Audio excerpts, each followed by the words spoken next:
Since the incidents involving school bullying and the nightclub staff were made public, Daniel had been going through extreme hardship. Michael hadn't turned up any leads, and he'd believed the only person behind it was Derek. Even if Derek had connections, he was just a minor player with some influence. Nothing that could compare to someone like Michael, a true second-generation elite. But he never expected Derek's backing to come from the person in charge of the Mu family. All his challenges and plans had directly hit a wall. After that dinner event, Michael completely cut ties with him. If the earlier public backlash had only brought widespread criticism, leaving room for a comeback, now everything was ruined beyond repair. The company put him on indefinite hold. His manager Alexander resigned, and he faced mounting penalties from TV shows, ads, and brand endorsements. In just one day, Daniel's life plummeted from the peak to the depths, and even a live stream would be shut down within minutes. He tried visiting several times, but not once did he manage to catch sight of Michael. There was no one left who could save him. The only person who might still help was Derek. Even if Derek wasn't willing to speak up for him with Edwin, he had no other choice. The apology post still needed to be made, and the compensation had to be paid despite the pain. What was crushing him was only Edwin's relentless pressure. After hanging up, his knuckles turned white from gripping the phone so tightly. The only person who could help him reach Edwin was Michael. But when he tried again to get through, all he heard was the cold message. "The other party is currently on a call." He threw the phone down in frustration, its screen cracking into a web-like pattern. Staring at the fractures for a long moment, he suddenly came to his senses, bent down and picked it up, fingers trembling as he opened Weibo. 1 hour later, Daniel's name once again sparked a massive online reaction. The long-missing man posted an extensive message on Weibo, sincerely admitting his mistakes. In the post, he expressed deep regret for intentionally causing trouble for Derek during filming of Bluebird. He acknowledged that he knew the rigging wouldn't actually make them fall from the rooftop, only meant to scare them or cause minor injuries. So, he deliberately pretended to lose balance and pulled at Derek. But unexpectedly, unaware of what was happening, Derek instinctively grabbed him instead, resulting in Daniel hitting the eaves and suffering a broken arm. He also admitted that afterward, angry over the situation, he deliberately stirred up online controversy by accusing Derek of using connections to get into the cast, leading others to attack him. Now, he is ready to take legal responsibility for his actions and sincerely asks for Derek's forgiveness. The accompanying image was a handwritten apology letter. Comments poured in by the millions beneath the post. "Oh, Oliver just cleared up the rumor about Benjamin's casting this morning, and now you're rushing to apologize. That's some quick groveling right there. Could it be he's only sorry because he ran out of money and is just trying to please the audience now? If apologies worked, we wouldn't need police." Derek didn't even press charges, which is already too kind for you. Girls, don't let him distract you. This guy hasn't said a word about the bullying at school or the incident at the club, so why's Derek suddenly worth an apology? What about everyone else? Get lost. You make me sick just to look at you. Derek saw the post while already back on set. He skimmed through Daniel's messy handwriting without much reaction. Jack glanced at him sideways and couldn't help asking, "Derek, are we really just letting this go?" Derek tapped his script on his leg and said, "What else can we do? It just feels like letting him off too easy. He hurt you so badly. Every time I change your bandages, it's hard not to feel shaken. 800,000. That'd cover me hurting my back dozens of times over." "Jack, that's not how you even count it, though." Jack wrinkled his nose but still couldn't shake the frustration. Daniel may have apologized, but the evidence against him was undeniable. No matter how much he wanted to return to the spotlight, there was no way back. Public opinion wouldn't allow someone like him to come back into the public eye. Daniel's career was effectively over, and let's not forget, Edwin wasn't going to let this go easily either. Edwin was ultimately just seeking justice for Derek. Though the latter wasn't keen on thinking that way, it would make him seem awfully self-centered. Derek couldn't come up with any other reason why Edwin would target Daniel. But then again, Edwin had acted because of him, so Derek couldn't afford to ignore the gesture. He could accept Daniel's apology, but he wouldn't go begging Edwin for leniency. That would look ungrateful and betray Edwin's kindness. Whether Edwin chose to let Daniel off the hook now depended entirely on whether Daniel truly apologized with genuine remorse. Having someone in your corner really feels good, Derek murmured quietly. He was just about to toss the phone aside and go back to reading his script when the screen suddenly lit up. James' name appeared on the caller ID. Derek picked up the phone, his voice tinged with confusion. "Hello, Zhou Zhu," but instead of Zhou Zhu's face, Edwin's appeared on the screen. He seemed to be somewhere unknown today, dressed in a more casual way. His usually perfectly combed hair was just casually brushed, giving him a surprisingly fresh and youthful look, almost like a rookie investment banker straight out of school. He wasn't wearing a formal suit either, but a relaxed coat that somehow highlighted his broad shoulders and slim waist, making him look effortlessly striking. Derek couldn't help but feel a little overwhelmed by the sight, but out of instinct, he noticed something on the sleeve.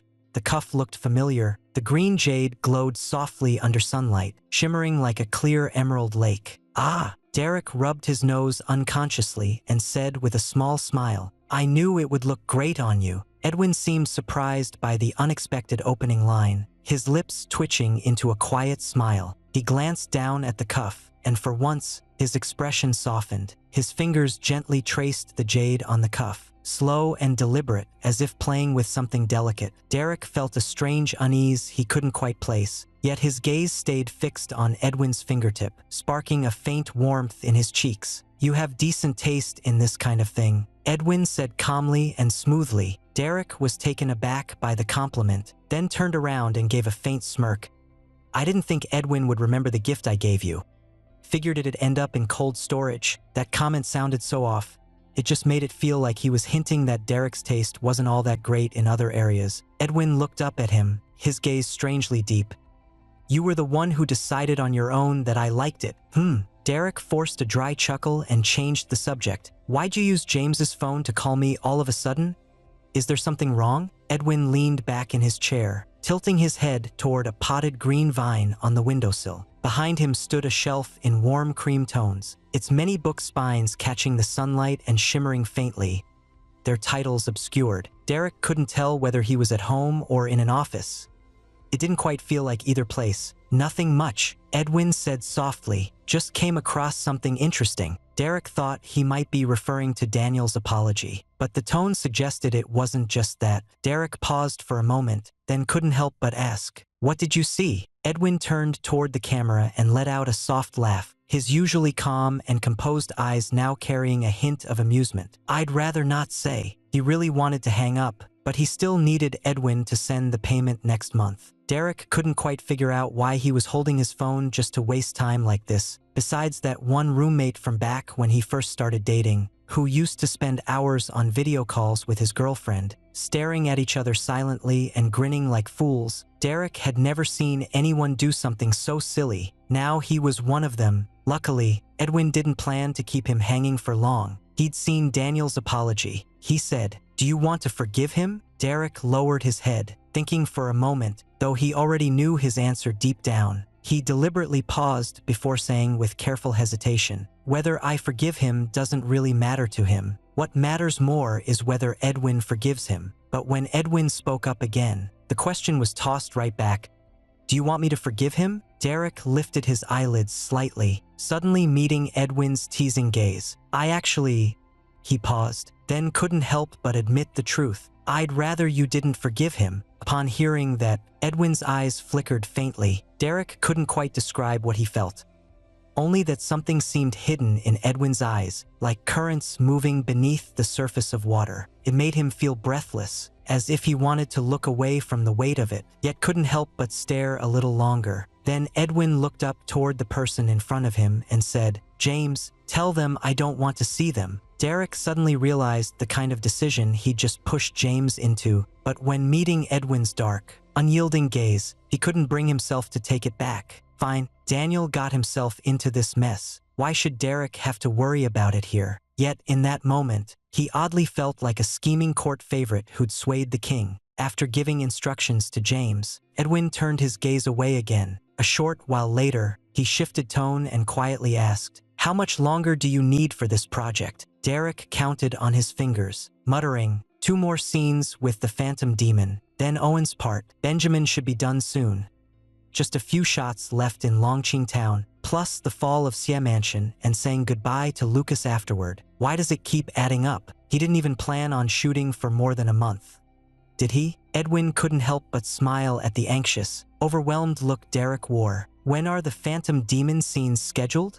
Edwin asked as if casually. Derek blurted out, there are scenes tonight and tomorrow morning. Edwin seemed slightly disappointed, saying lightly, tonight's too late. Derek didn't immediately catch what he meant, but when he finally came to his senses and realized the hidden meaning behind those words, just as he was about to confirm with Edwin, he heard James whisper from off-camera, Mr. Edwin, it's time. Edwin gave a brief, indifferent then ended the call. Yet in that quiet moment when the screen went dark, Derek thought he caught the faintest whisper, see you tomorrow. His heartbeat seemed to pause for a breath, and a soft hum echoed in his ears. Derek's mind was swirling. His gaze dropped to the call duration displayed on screen. He rubbed his forehead gently and murmured softly, what did he mean by that?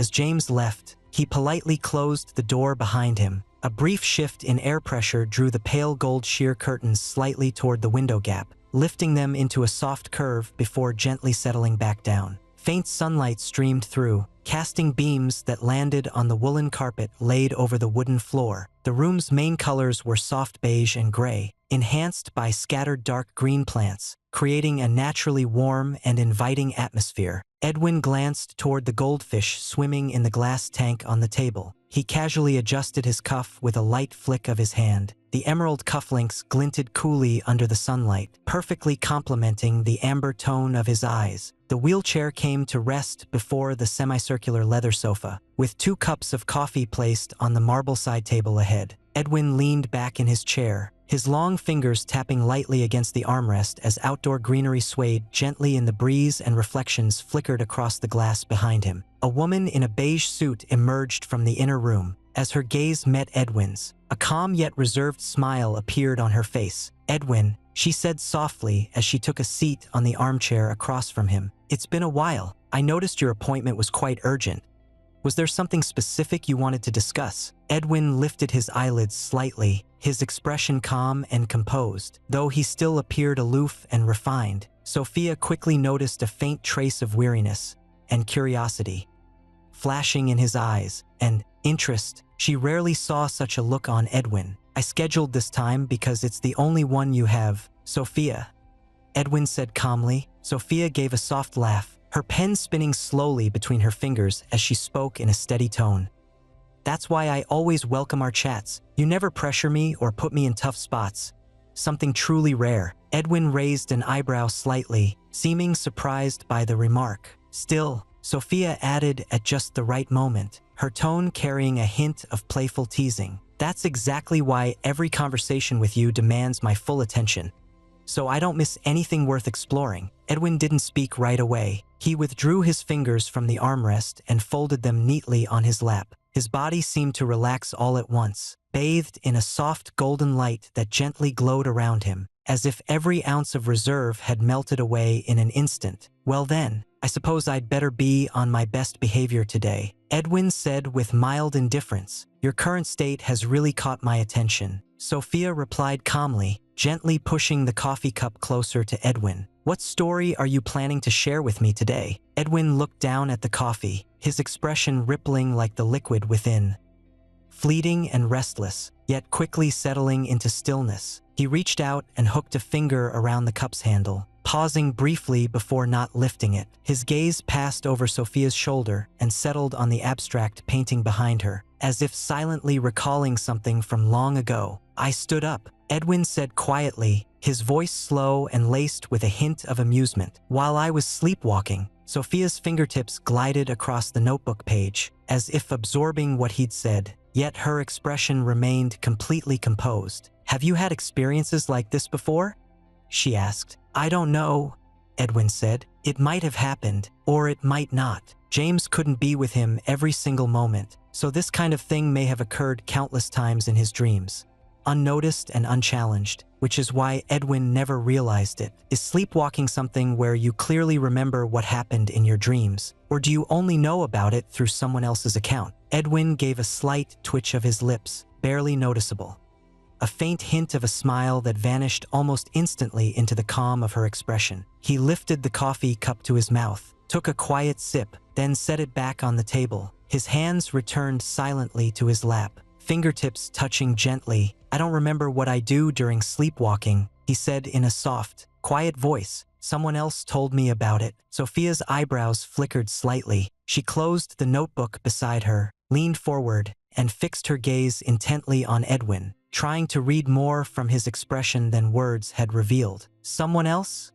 she repeated, her tone calm but subtly probing. "You trust him quite a bit, don't you?" Edwin lowered his head as if pondering the question, fingers lightly tapping on his knee in a steady rhythm. "You've never mentioned this person before," Sophia continued. "It sounds like you two share something close." At that, Edwin suddenly let out a quiet scoff. He paused, as if choosing his words carefully. After a few seconds, he finally spoke, quietly uttering two words. His tone was calm, as if describing the weather, yet Sophia fell into an uncommon silence. The wall clock ticked softly, its quiet sound standing out in the stillness. Outside, the wind whistled past, making the plants tremble and light patterns shift across the floor.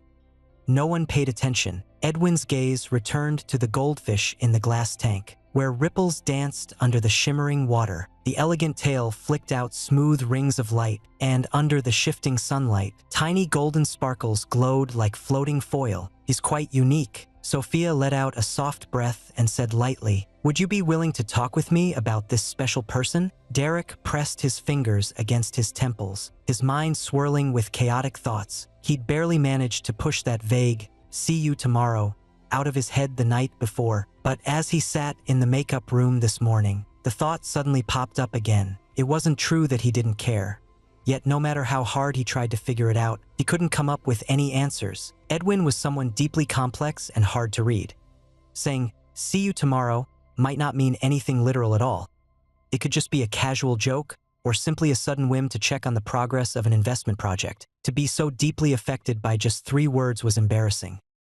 He felt even more foolish than a reckless teenager in his first crush. Yet, despite mocking himself repeatedly in the makeup room, Derek still found himself nervously scanning around the set when he arrived, as if just turning away for an instant might reveal the familiar figure appearing out of nowhere. But nothing happened. Derek reached through the layered costumes to touch his chest, noticing his heartbeat had grown uneven. Today was the final scene for the Spirit of Nightmare. Lucas broke through the illusionary barrier Derek had set up and finally entered the city of Shuyu, suppressing his growing frustration and anger as he maneuvered with Owen. After uncovering the truth, Lucas prepared to confront Owen, but the latter triggered the demon spirit to take the fatal blow on his behalf, then escaped amidst the chaos. At this point, both the demon spirit and Owen were played by Derek himself, so to ensure both characters appeared simultaneously in the first scene, a stunt double portrayed Owen initially. The bright sunlight stung his eyes, while thick smoke swirled around. Derek stood in the center of the set, dressed in torn clothing, his gaze distant yet laced with a quiet sorrow and sudden clarity. The challenge of this scene lay in the gradual buildup of emotion,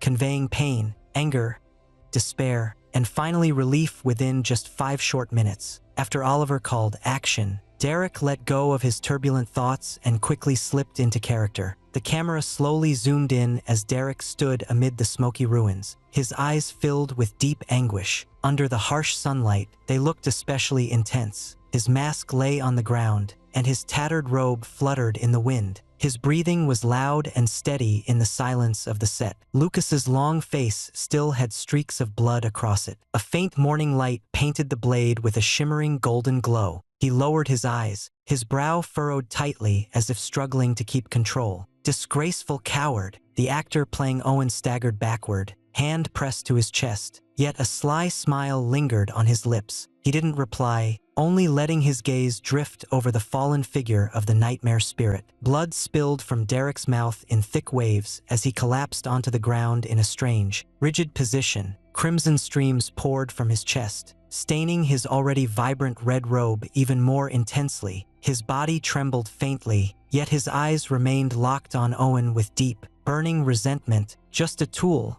discarded when no longer needed," Owen said with cold disdain. She served her purpose by taking that strike. It wasn't entirely wasted after all these years. Derek's pupils tightened as emotions surged through him, amplified by his rapid breathing and the spreading pain. His lips twitched as if trying to speak, but only more blood spilled, staining the skin beneath his jaw. The camera lingered on his fading expression. While nearby, Owen's protective spell flared with power. He glared at Lucas with a mocking smirk. Lucas rushed forward in an attempt to break the barrier, but every blow was repelled and returned against him. Owen! In the next instant, Derek mustered his final strength to wave the bell in his hand, its sound echoing like a haunting call from beyond. Owen trembled violently before the spell shattered, and he vanished completely into the ruins. Nightmare spirit, clinging to old grief. Derek gazed at the sky, clear and cloudless, a faint smirk tugging at his lips. Can't escape it. He lay still among the rubble until Amelia's figure appeared before him.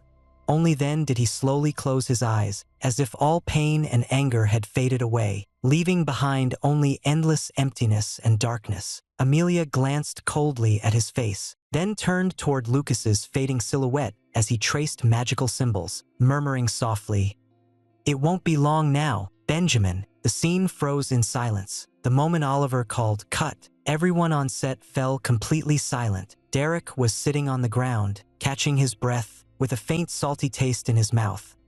He'd gotten so caught up while biting into the blood bag that he accidentally bit his own tongue. With Jack's support, Derek stood up, took the water he was handed, and walked straight toward the break room. But before he could push the door open, a voice he knew best echoed right beside him. "Derek!" Derek's heart skipped a beat, and he quickly looked up in surprise. He was really here. Edwin sat at the edge of the set, his presence so distinct that it stood out from everyone else around him.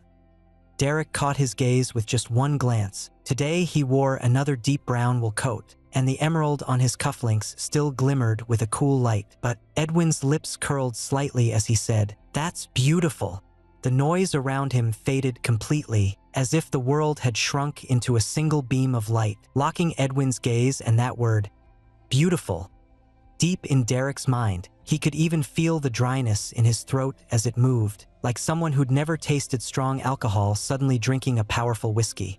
The sharp burn and rich sweetness blending together, flooding all his senses at once. His face grew warm, as though he'd been stripped of a mask and exposed to glaring sunlight. He pressed his lips together, forcing himself to pull away from that intense gaze, and whispered, "You're here today. What brings you?" "I already said," Edwin replied casually, hands folded neatly on his knees. I slightly lowered, repeating the words from yesterday one slow word at a time. "See you tomorrow." Derek suddenly remembered how he'd spent the whole night thinking about those 3 words. Now hearing Edwin mention them so calmly, it left him feeling strangely drained. "You really do keep your word," he managed to say in a dry voice, quieter than usual, as if he were hiding something. Edwin didn't rush to reply. The wheelchair slowly rolled forward a few meters, and the dark brown coat outlined his tall figure as he moved. "Come any later, and you'd have missed it," Edwin said. Derek's throat moved as a strange thought flickered in his mind. But he didn't dare explore it or dwell on it. He forced out the reply, "How could that be? Once it's aired, you can watch wherever you like." Yet Edwin tilted his head up, staring straight into Derek's face. The enclosed hallway let in no light. Those eyes appeared dark and deep, giving Derek the uncanny feeling of being locked in the gaze of a hunted animal. Not the same. Derek's heart skipped. His throat felt tight as if something had lodged there. His breath grew shallow and strained. "What's different?" he repeated instinctively, his voice sounding a little unsteady. "Seeing someone online versus being face-to-face." Edwin glanced at him with quiet amusement. "Does it feel the same when you're actually here?" Derek's mind went blank, and he couldn't even figure out why Edwin insisted on meeting him, nor did he dare to think too deeply about it. It's definitely the same." Derek's voice faded as he spoke. "They both have 2 eyes and 1 nose. What could possibly be different?" "Liar." Edwin cut in, his tone calm but low at the end. "Derek, I didn't know you were this good at avoiding answers." "Well, thanks for the compliment." Derek rubbed a patch on his sleeve absently, thinking to himself, faking it is always part of surviving life as a regular employee. It was impressive that he still had the mental energy to quietly complain, But Edwin didn't give him a chance to catch his breath. Edwin gave a faint, unreadable smile as he played with the bell in his hand, the ribbon on the other end slipping back to rest against Derek's waist. His gaze swept over him and settled on a question. Who picked out this outfit? The costume designer prepared it. He answered honestly. Is there something wrong with it? I remember you were only assigned one role, Derek said with a quiet sigh. They just kept offering so many options. You don't turn down money. No sense in that. Edwin let out a soft laugh and slowly looked away, his lips lifting into an ambiguous curve. It suits you perfectly. Derek didn't catch the deeper meaning behind those words. He took it as simple praise and quickly waved his hands, trying to steer the conversation elsewhere. Why you think it looks good? That's great. I mean, it's not really, Edwin's finger suddenly brushed against the red mark beneath his eye. Cold, rough sensation making Derek flinch instinctively, instantly silencing him. The fingertip slid along the lower eyelid toward the outer corner, gently grazing the edge of his eye before pulling away. Yet the lingering touch on his skin felt like a heavy lock, firmly holding down his limbs, leaving him utterly powerless to resist. Derek stared blankly at Edwin, whose expression remained unervingly calm, as if he hadn't realized how easily what he'd just done could be misunderstood. The air seemed to still for a few seconds. Truly striking, Edwin suddenly said, turning his wheelchair slightly and stepping back half a pace. The bell clattered back against Derek's thigh, finally snapping him back to awareness. He realized he couldn't handle this cold-faced overlord right now, so he reached for his go-to move, playing dumb. He forced a light laugh and stepped back as well. I should head off to change. I've got other scenes this afternoon. If you're tired, just rest in the lounge. I'll have my assistant bring you some coffee. No need, Edwin said, his tone returning to its usual cool detachment. I've seen what I wanted to see. It's time to go. The words struck him like a sharp thorn, instantly piercing through the wall Derek had carefully built. He opened his mouth instinctively, trying to lighten the mood with a casual tone, but couldn't think of what to say. Take your time, Derek finally murmured, forcing a polite smile that failed to hide the unease in his voice. Edwin looked up at him without saying another word. With gentle fingers, he guided the wheelchair smoothly around, gliding toward the far end of the corridor. Only when Edwin's silhouette vanished completely into the studio did Derek finally let out a breath, darting into the break room.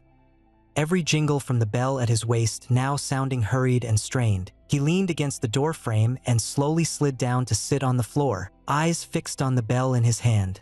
The dried marks of fake blood still visible, yet warmth from Edwin's touch lingering faintly on his fingertips. Derek rubbed his fingers hard twice, as if trying to wipe away the trace left by Edwin. Damn it, he muttered under his breath. He pressed a hand to his forehead, his face still flushed with an unnatural heat. He couldn't make sense of Edwin's intentions, and he didn't dare to try. After that day, Derek didn't see him much anymore. Owen's scenes were relatively easy to film, and Derek nailed almost every take in one go, quickly wrapping up the shoot for the Suju City dungeon sequence. As for what happened after Owen fled, the original description was just one line.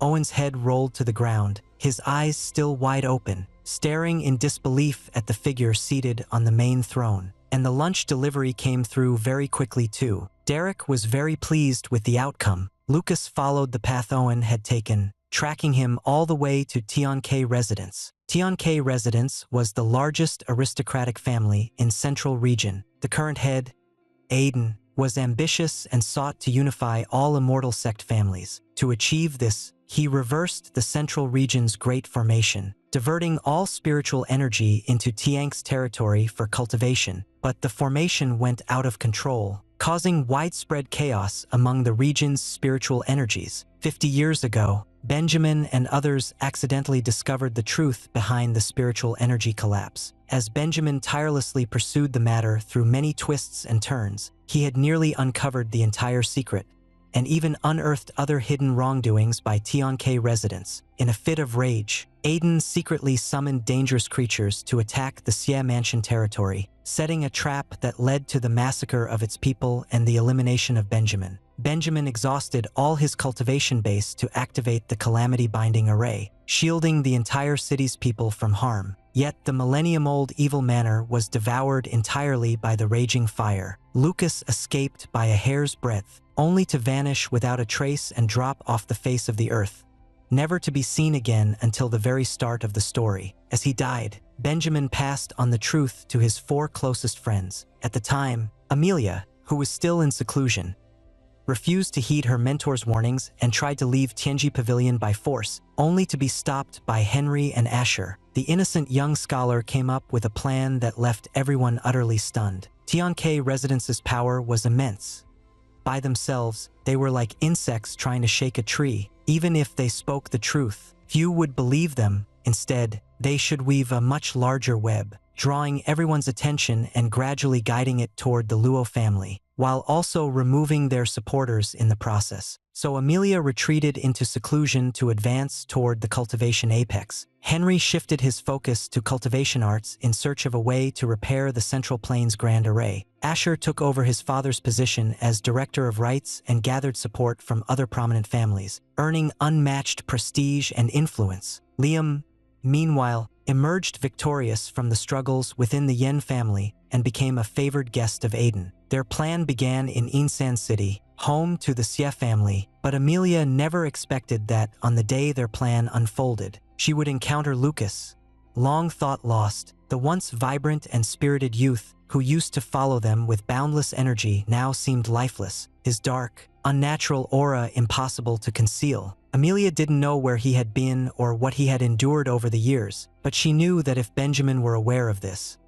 his beloved younger brother reduced to such a state, he might bitterly blame them, his old friends, for failing him and letting his final wish go unfulfilled. So Amelia abandoned their original plan and chose not to operate from the shadows. She changed her appearance and appeared openly in Lucas's life as a wandering cultivator. They began at the Xie Mansion, journeyed through southern wastes, northern territories, and the eastern sea, passed through Chongqing Town and Suzhou City, and eventually tracked down the Heavenly Gate clan. If you connected all the places they visited, it would form the shape of a Luo character. Now, as Amelia watched Lucas standing with his sword at the gate of Luo Mansion, she was suddenly reminded of 50 years ago, when they were still students in the academy, carefree and bold enough to speak freely about life, death, and destiny. I never knew the height of the sky or the depth of the earth. Only the cold moon and warm sun pass by, wearing down mortal life. 50 years have passed.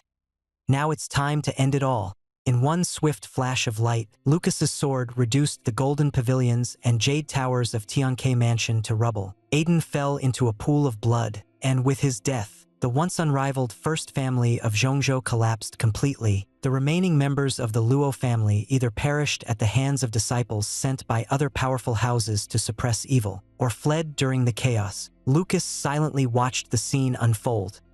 No joy, no sense of relief. Standing amidst the ruins of Tianke Mansion, his hand on the sword trembled slightly, and blood trickled from his fingertips, blooming like red plum blossoms upon the ground. Amelia stepped beside him, gazing up at the shattered sky, and softly said, 50 years ago, Benjamin and I entered the forbidden chambers of Tianji Pavilion. He once told me that what he saw from Yingxing platform was exactly this sight. Lucas remained silent, and after a long pause, he murmured softly, Amelia, I want to go home. Amelia froze, her eyes shimmering with unspoken emotion, unsure of how to respond. Lucas quietly turned his head, gazing toward the southeast. Lucas soared through the sky on his sword, with endless mountains stretching ahead and a green stream winding into the mist. He landed outside Inshan City, his feet touching a land scarred by time and loss. The once busy Xie Mansion now stood as little more than shattered ruins, overgrown with wild grass. The elegant pavilions, ancient trees, and tranquil ponds had all vanished,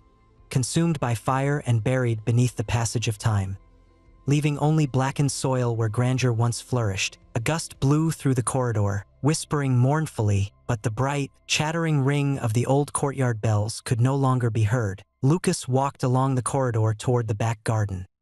Dried branches cracked under his steps with a creaking sound. As he went deeper, it felt as though he could almost hear the old familiar voices.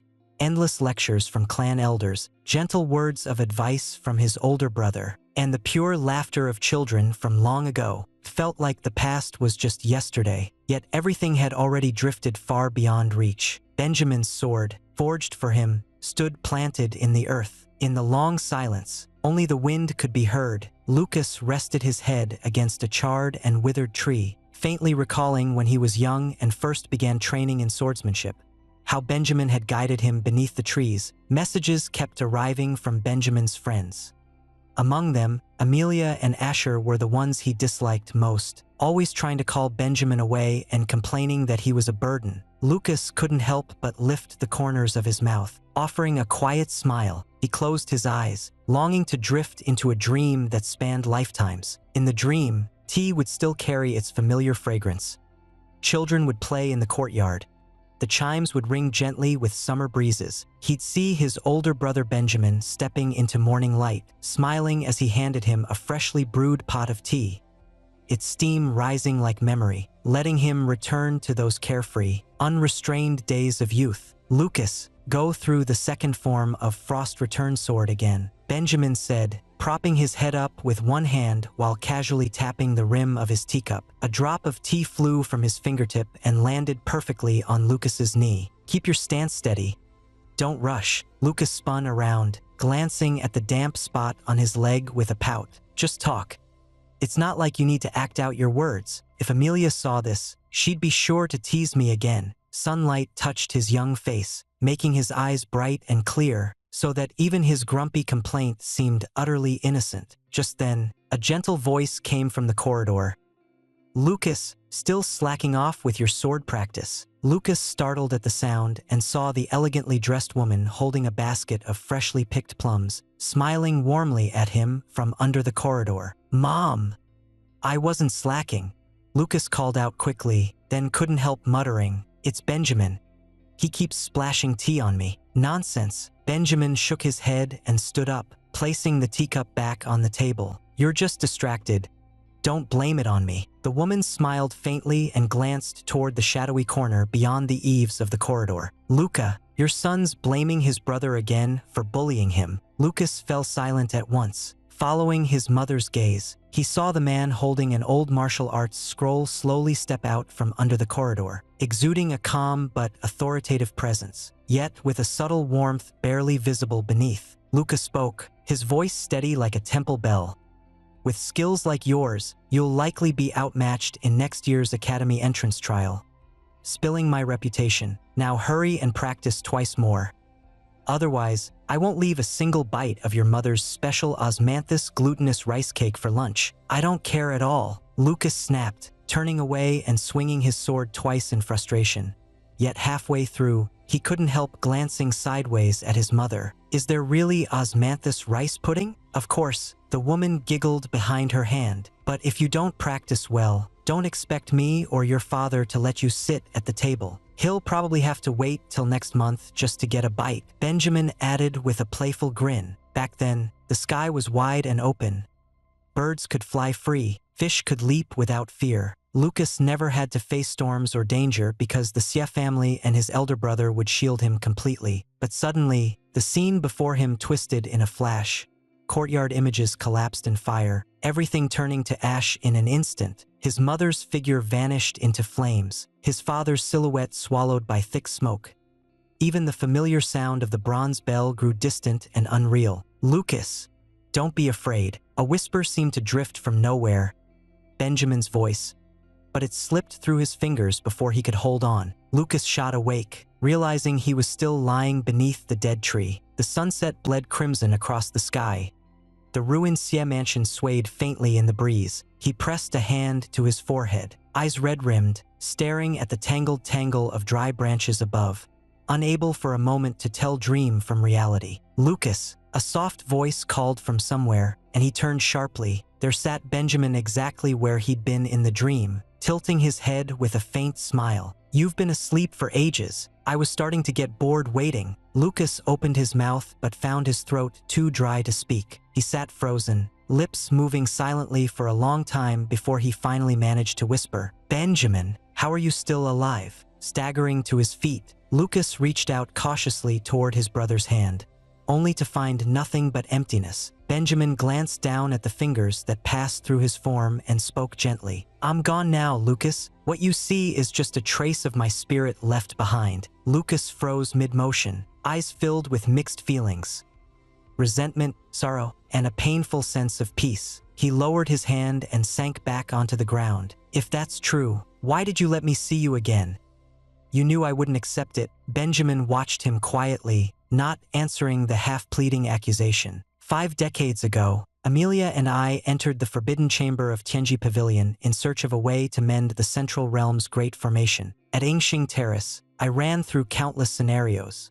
Among them, the best outcome was for Xie Mansion to burn down, me offering myself to the Worry Prison Array, and you coming here 50 years later to end it all. Benjamin said slowly, "I accepted my fate, but I didn't want you to carry that burden." Then I remembered Amelia's words before we left.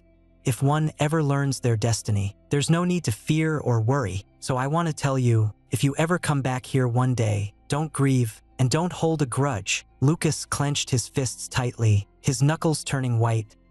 "I don't know where to go now, Benjamin. I've done what I wanted, what I set out to do. My sword no longer has a reason to draw. For yourself." Benjamin's voice was as light as a breeze. "Lucas, you once asked me and our father what our path truly meant.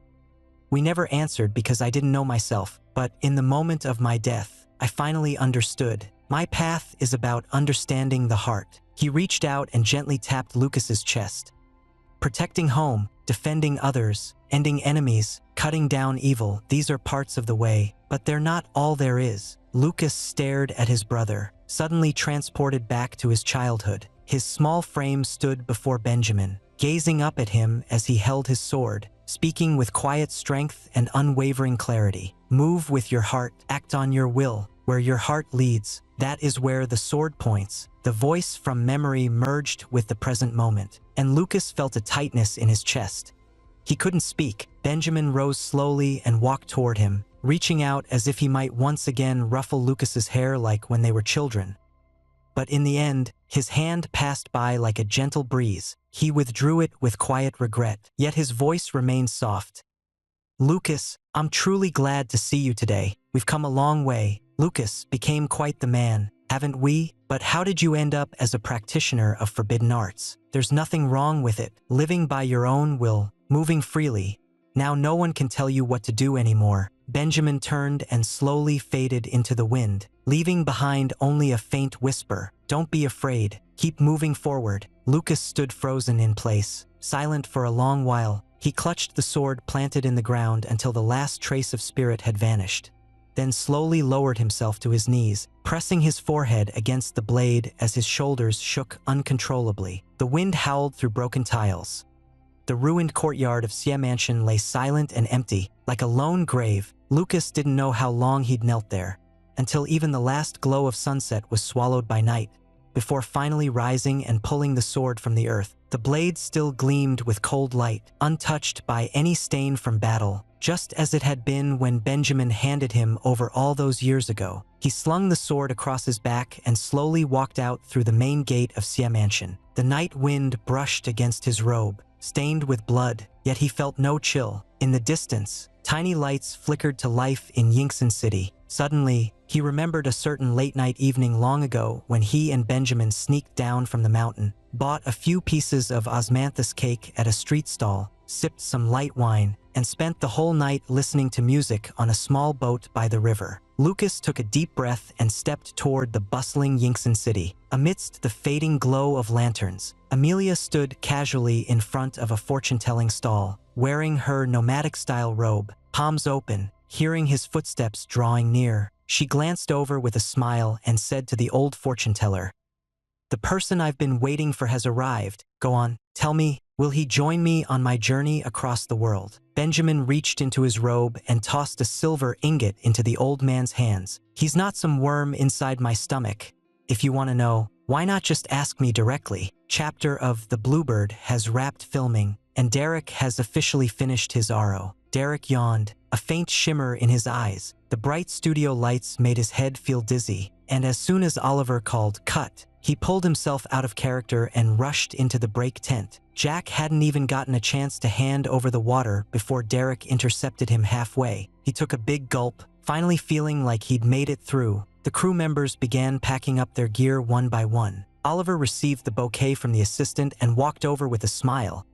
Congratulations on wrapping up. Derek hugged the flowers close to his chest, his grin unable to be hidden.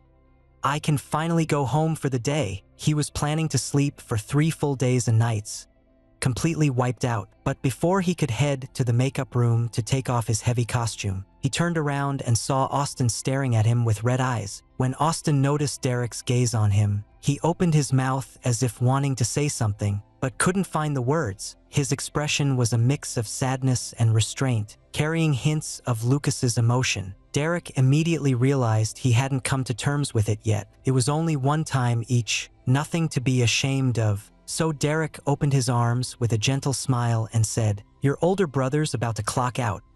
Feeling this attached? Want a quick hug?" Austin froze for a moment, his eyes flickering with emotion. In the end, he gave a faint tug at the corner of his mouth, forming a slightly forced smile, then stepped forward slowly and stood in front of Derek. "Is that okay?" Derek had just been joking around, never expecting him to take it seriously. The noise of the crew suddenly faded into silence. Austin's reddened eyes locked onto him, making Derek's heart skip a beat. Whoa, this kid hasn't wrapped up yet, Derek thought to himself, half joking at first, but he didn't actually leave him hanging. He opened his arms wide and gave Austin a playful beckoning motion, flashing a dramatic smile like a hero stepping into destiny. "Come on." Austin stepped forward quickly, gently wrapping his arms around Derek. Their shoulders bumped slightly, and Austin's chin accidentally brushed against Derek's shoulder, making Derek wince in discomfort. But Austin lowered his head, resting his forehead softly into the crook of Derek's neck, his eyes welling up with emotion. "Good job," Derek said, patting him on the back. "You've been through a lot. This was no easy run." He could feel Austin's shoulders trembling slightly, maybe from Lucas's lingering feelings, or maybe just his own quiet sadness. "Strange. It feels like we haven't even finished saying goodbye, and the moment's already over," Austin said, suddenly stepping back a little, clearly embarrassed. He reached up to lightly cover his eyes with his hand. "Sorry, I just couldn't hold it in." Derek glanced at him sideways. Characters like Lucas, burdened by revenge, fated to walk alone, were hard to watch, even harder to play. It always took a while to come down after. That's definitely considered work-related emotional strain. "It's okay," Derek said, ruffling his hair. Then he reached out and pulled him in with a firm arm around the shoulder, like two brothers heading out together. "Let's go. Ask Luna if she set up my rap party tonight. Wouldn't playing Benjamin affect you?" Austin glanced at him sideways, his eyes carrying a flicker of quiet hope. Derek shrugged casually. "Of course it affects me. There was that funny incident before, but I've always had strong professional discipline. Work is work, and when the day's over, I leave it all behind." Still, getting calls from his boss late at night was just part of the routine. Austin let out a soft chuckle. "John, Derek, time for a group photo."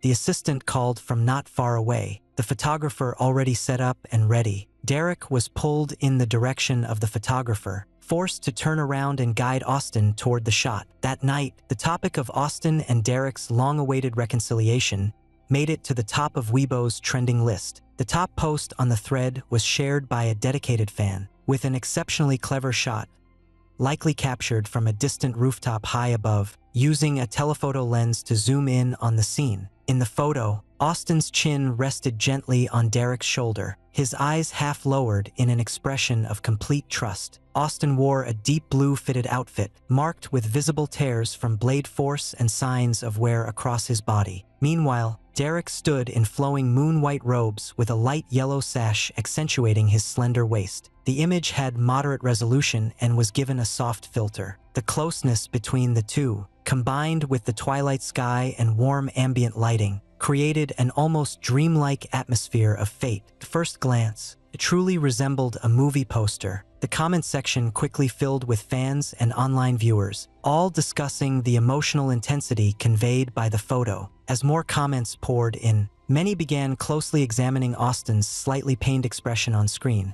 almost like the character Lucas saying goodbye to his admired older brother, or maybe Austin himself letting go of a longtime partner. Derek smiled softly as he turned his head toward him, just like Benjamin fondly watching over his quirky younger sibling. In the end, every comment boiled down to one thing: bring on the full episode. Let's get this verdict. At that moment, Derek finally broke free from a group of actors and stood alone on the restaurant's balcony, staring into the wind with a hollow heart. He glanced down at the WeChat notification bar, where friend requests kept popping up, and clicked through them one by one with a blank expression, his knuckles nearly frozen from the cold wind. Then, among all those notifications, he spotted one. An icon of someone gently cupping a koi fish. Derek's breath caught for a moment, disbelief flickering across his face. The profile picture seemed to be taken from somewhere by a pond. Derek recognized it vaguely but couldn't quite place where. A shimmering koi fish had just floated into the person's open palm, its elegant tail flicking up sparkling droplets of water. There was no message in the friend request, and the WeChat name was simply a string of random letters. Yet Derek was certain he knew who it was. Even tycoons believe in lucky fish? Derek murmured. Curiosity piqued as he accepted the friend request and clicked into Edwin's social feed. His WeChat moments was sparse, with merely 2 posts. One was a photo of a window he'd taken over a month prior, seemingly shot in an office. Small blue-violet larkspurs were thriving in a glass vase, and a beam of light cut straight through the vase's body, casting a hazy, vivid halo that hung in the air softly. The other was taken the night before that visit to set. A photo of a small fish tank on a desk. Several plump goldfish swam lazily inside. Derek thought his hobbies were a bit limited, but considering Edwin couldn't move around freely anymore, most of the joys others took for granted were now out of reach. It was likely only small tasks that required just a little effort that could bring him some comfort. Paper fish. Cat rescue delayed meme image. JPG. Edwin didn't respond. Derek didn't mind, after all. Bosses had endless responsibilities. Maybe he was still working late at the office, giving himself extra hours. Though he shivered from the cold, felt good, freeing, and refreshing. Tomorrow I'm skipping work. I'm gonna have a blast, totally chill. Derek called out with excitement. Suddenly, from the dark shadows below, a voice broke in. Not happening. Then came another. Derek's mom says you're not allowed to quit work or leave the spotlight. What on earth is going on here? He had only mentioned it casually when wrapping up the shoot. How could it have reached someone's ears so quickly? The speed at which news spreads in the entertainment world is truly astonishing. Fans often wait around the film studio area, and Derek had known that before. But he hadn't expected to be spotted while stepping outside halfway through his wrap-up celebration. He raised an eyebrow and looked down in response to the voice. Under the faint moonlight, he finally made out a fan standing on an open patch of ground nearby, their expression full of excitement. As soon as they noticed his gaze, the light-up sign in their hand instantly lit up. Derek was startled and barely managed to steady himself by gripping the railing. Derek, we've been waiting for you to get back on your feet. You can't give up now. You can't just coast along. Then, in perfect unison, they raised 2 banners. One reading, "Work hard today, enjoy a team of 8 handsome men tomorrow," and the other saying, "Love may walk with you for only part of the journey, but the film studio will always be your true home." The other one read, "Love can only walk with you for a while, but the film set will always be your true home." Derek, he fell silent, but the wind was biting cold, and his conscience wouldn't let him leave people standing downstairs for long. Besides, seeing those 2 banners up made him feel genuinely embarrassed. Derek reluctantly dashed down the stairs, stepped a few paces toward the crowd, and said with a sigh, "It's freezing out here. Why not just stay inside wrapped in blankets playing on your phone? Why come out at this hour to put yourself through all this?" The one leading the group was the fan who had been first to approach Derek for a signature before, now serving as the group's organizer. She smiled warmly and handed him the signed poster, saying, "We heard you wrapped up today. This is your final scene after your comeback, so we wanted to give you some proper recognition." His heart stirred. He blew warm breath onto his icy hands, and wrote his name on the signing board. "Try not to go through all this again," Derek said with a light tone as he handed the board back. "I could count a cold as work-related, but you guys? No one's covering your medical bills. And who even wrote these banner slogans? Quickly, take them down." "I'm mortified." The manager couldn't help but laugh, saying, "Sourced online, Derek, your comeback has been truly impressive. You're going to do even better in the future. So please don't say anything about quitting. It's bad luck. We're all counting on you to lead us to great results." Derek let out a quiet sigh. He really did want to step back and live a peaceful life. After wrapping up the Bluebird plus the money Edwin will still be giving him, as long as he's not extravagant, it'll be enough for the rest of his life. It's all because of that terrible contract. "Then who told you I was quitting?" The manager tilted his head slightly, puzzled. "Wasn't it the official production account that posted it? Everyone's already talking about it online.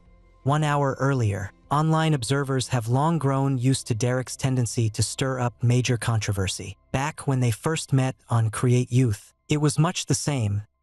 Derek might not be easy to get along with, but his looks were undeniable. Some fans, especially those who viewed him like a beloved son, remained fiercely devoted. From early ratings all the way to the final show, their support grew stronger by the day, launching a relentless campaign to secure his spot in the debut lineup. But Derek himself didn't always deliver.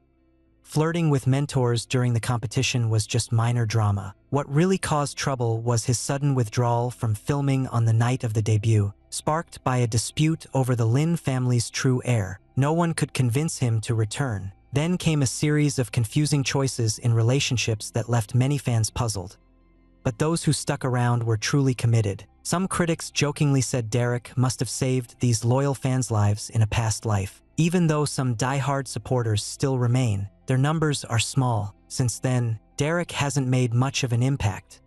Most of his recent moments have only become amusement for casual fans online. But in recent months, he's surprisingly come back to the spotlight, with a completely new approach that helped him make a strong comeback. Watching Derek's name appear yet again at the top of the trending topics left many casual viewers emotionally drained, almost as if they could no longer recognize what those three characters looked like. But the historic reconciliation post only remained quiet for a short time. After the audition show, Derek and Austin's fans have always been at odds. As their star power grew further apart, the fan conflicts shifted from balanced rivalry to one-sided dominance. Austin's fans had just started to feel some relief when a new wave of drama unexpectedly resurfaced. So the rival fans began secretly stirring things up, hoping the two would clash again like before. First, it seemed to work, until the main supporters from both sides stepped in, and suddenly the situation took an unexpected turn. Austin's official fan account shared more clips, saying Austin's emotional fragility off-screen was deeply touching. Even Derek, his longtime rival, couldn't help but be moved. Truly the epitome of a cherished icon in domestic entertainment. Derek's new top fan chimed in, "Wait!" I panicked thinking Derek was acting up again. "Just a hug, not even a throw. Why argue over nothing so boring? Gonna go check out some edits with the scissors hands." Frustrated after their efforts fell flat, the rival fans finally took matters into their own hands and even made bold claims. "Honestly, I think Derek must have hooked up with a bigger benefactor. Otherwise, how can you explain Oliver speaking in his favor? And Austin being forced to stay quiet and play along?" But less than 5 minutes after posting that comment, the official Bird of Spring account released Derek's solo farewell feature. Official statement from the Bluebird production team. "Let a bright moon rise, illuminating my heart filled with frost and snow, as boundless rivers flow in grand sweep. Note, Benjamin has said goodbye. But actor Derek's journey is just beginning. Thank you all for your support throughout, and stay tuned for what comes next." The footage in the video was carefully selected from actual filming sessions, each moment handpicked by Oliver and Ava. Clear evidence of their favor. Since Derek mainly played Benjamin, scenes involving the demon spirit and later Owen's role were kept very brief. The video opened with a silent hallway, red pillars casting dappled shadows under sunlight. Then Benjamin walked up the steps, carrying his sword. A determined gaze appeared first, then a strong nose, followed by lips set in quiet resolve. "Father, Mother." Benjamin has journeyed through central states with companions and uncovered something strange. The powerful line echoed as he bowed deeply in Luca's study. With that moment, the entire story of Bird of Spring began. The sword drew free, cold light flared, and instantly, a geyser erupted from the pavilions beyond Chongqing town. Amidst swirling mist, Benjamin's blade flashed like lightning, his movements graceful and swift. The drumbeat in the background grew faster and tighter, as if winding everyone's hearts into one. Quick flashes of scenes followed. Young Benjamin boldly debating elders upon entering Tai Su Academy, then playing chess with 4 friends, galloping through city streets, rowing on a lake under the sun. But all that youthful passion and bold spirit eventually faded. Like dust returning to earth, 50 years later, no one saw Benjamin's legendary frost-crossing sword technique again. The one said to make mountains pale in awe, and few still spoke of the once top-ranked young warrior from Tai Su Academy's Lingyun rankings. The video replayed scenes once more, finally settling on Benjamin standing up in the study. Benjamin was preparing to face a fate he could not survive. The calamity binding array blazed to life, and the people who'd cheated death let out cries of relief. Benjamin strained every last ounce of his strength to glance back, yet in the end, he could do nothing at all. Lucas, I hope you're the one who ends this, but at the same time, I don't want it to be you. Benjamin had lived a life without shame before heaven, earth himself or his heart. The only regret he carried was not living to see the day when peace settled and calm returned to the world. The screen suddenly went dark, and the background noise grew increasingly chaotic. The person holding the camera was unsteady. Shaky footage followed as they wobbled closer to the source of the loud sounds. A figure in blood-stained gray and white clothing came into view. 2 teachers, congratulations on wrapping up filming. Derek was surrounded by the 2 actors portraying Luca and Camila, smiling warmly as they said their goodbyes. The cast for The Bluebird was quite impressive. Even the parents of the main character, who had only a few minutes on screen, were brought in by Oliver after much effort from seasoned veteran actors. You did an amazing job, said the actress playing Camila. A woman in her late 40s with roots in rural dramas and a gentle, kind personality, she patted Derek's shoulder playfully. During that bow scene, I almost lost it. I could feel tears welling up right at the edge of my eyes. Come on, let's connect on WeChat. Maybe we'll work together again someday. The actor playing Luca shot her a slightly annoyed glance before stepping in. If you're adding her, then I'm joining too. You always play dads on set. What kind of favor are you looking for now? Derek rubbed the back of his neck awkwardly. I'll add WeChat, but let's skip collaboration. I'm planning a 10 to 14 day break after this scene. Before he could finish, Ava's voice echoed from afar. Derek, I've been thinking. Maybe, no. Don't even think about it. Derek waved his hands frantically. I'm stepping away.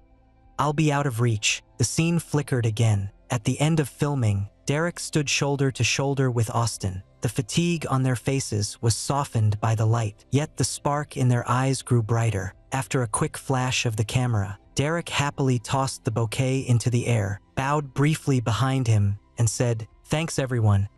I'm off work now. See you all for dinner later." Then he was surrounded on all sides, so holding onto the bouquet, he took photos and exchanged contact info with the veteran actors who played the Academy elders. 1, 2, 3, 4, 5, 6 of them. By the time the camera was shoved right in front of him, Derek looked utterly drained. A crew member outside the frame asked, "Derek, what would you like to say now that filming is done?" Derek replied with a flat tone, "Nothing much. Just wish everyone good luck and early success. And do you have any other wishes? My wish is to get rich tonight, then quit everything and just relax. Work's exhausting, socializing is exhausting. I really just want to be a lazy fish, eating and waiting for life to pass by." In the final second of the video, it showed him during his costume shoot in the studio. The moment he drew his sword was played backward. As the blade slid back into its sheath, the clip abruptly ended, leaving only the words, "Stay tuned." After seeing the fans off, Derek quickly pulled out his phone and opened the official Weibo account of the production team. Scrolling through the comments under their latest post made his head ache, yet he couldn't help but keep going down the list. Then, right in the middle of that comment thread, a new reply suddenly appeared. "Levi, I don't know about others, but if it were me, 1 million would be the price. Ethan, how about I go a bit lower? 5 million. Why can't a child star be considered a seasoned actor? Derek's hand trembled, and the phone nearly slipped from his grasp. Are these two just killing time? He muttered, quickly checking the comments section to see how much attention it had drawn, only to find that within minutes, their comments had triggered tens of thousands of replies. You two really stepping into this mess? Does Derek even know about this? Levi, when did you sink to this level? Is Mason not giving you enough money? I'll go yell at him for you. Charlotte. Oh, I was in on it willingly. Samuel. I can confirm that I was involved with Charlotte by choice. Phospholipid fish. Don't quit the industry. Come explain this fan-driven celebrity collusion act. Was it just me who felt this? Wah. We're too much like a united family in and out of drama. Sharing joy, sharing hardship, doing everything together. What on earth does in cahoots even mean? Derek stared at the chaotic comments, his lips twitching slightly. Then he finally sighed in resignation. The phone screen gradually dimmed as he set it aside. Lost in thought, when the contract with Edwin ends, will he really be able to walk away clean and disappear completely? Before he could figure it out, his phone buzzed again. This time, a WeChat message from Noah. Noah, Derek, congratulations on wrapping up. Come in tomorrow to discuss your next steps. He felt as though a little figure that looked just like Noah was whispering in his ear with a chilling tone. Finished for now? Time to get started on the next one. Derek angrily punched the bed. His plan to sleep in completely fell apart, and Derek barely made it to the office before lunch the next day. Sunlight poured through the floor-to-ceiling windows into the office. As Derek stepped onto Noah's territory, he felt his good luck had run out. Noah was bent over his desk going through papers. Hearing the movement, he looked up and gave Derek a smile that could almost be described as unsettling. You're here, Derek. Let's talk about your retirement plan. Derek flopped down onto the sofa, his face clearly saying, I have no idea what you're talking about. Haha, can you actually take a joke seriously? Noah, what kind of world is this where even an agent won't let an artist dream peacefully? Noah gave a chilling laugh, slamming the papers onto the desk before saying to Derek, I've told you countless times to think carefully about what you say. Do you know how many calls I got last night? All because of that offhand comment you made. Derek's eyelid twitched twice, thinking, I didn't see you step in when I was getting scolded so badly before. Now you're playing the serious role again? But he still kept a calm expression and said, Isn't this kind of image pretty common these days? I just gave it a light try, and the response has been good.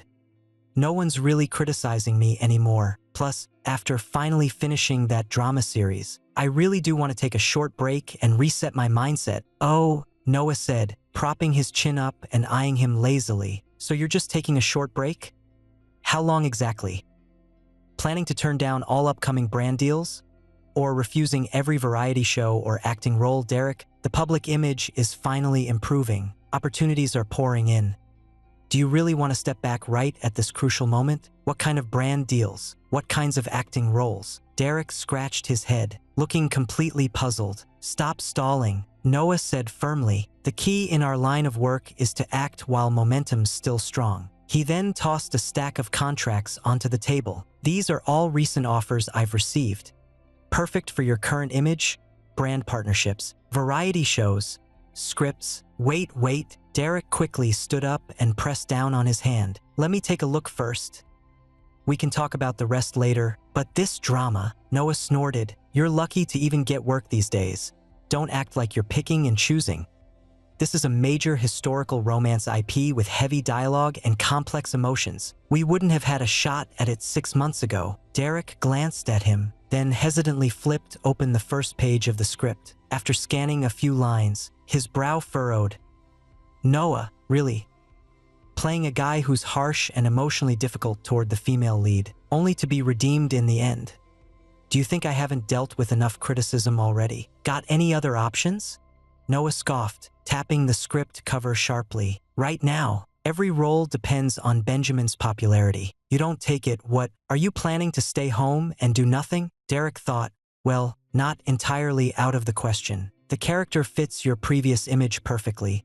Could even help keep some momentum going, Noah said casually. Yet Derek suddenly felt like he'd just been reprimanded out of nowhere. Who would want to be associated with a role like that? Derek rubbed his temples, groaning. Let me think about it some more. Then he quickly glanced at Noah's expression, thought of something on the spot, and added, but I still think we should take a cautious approach with film and TV. I feel Benjamin's role is going really well.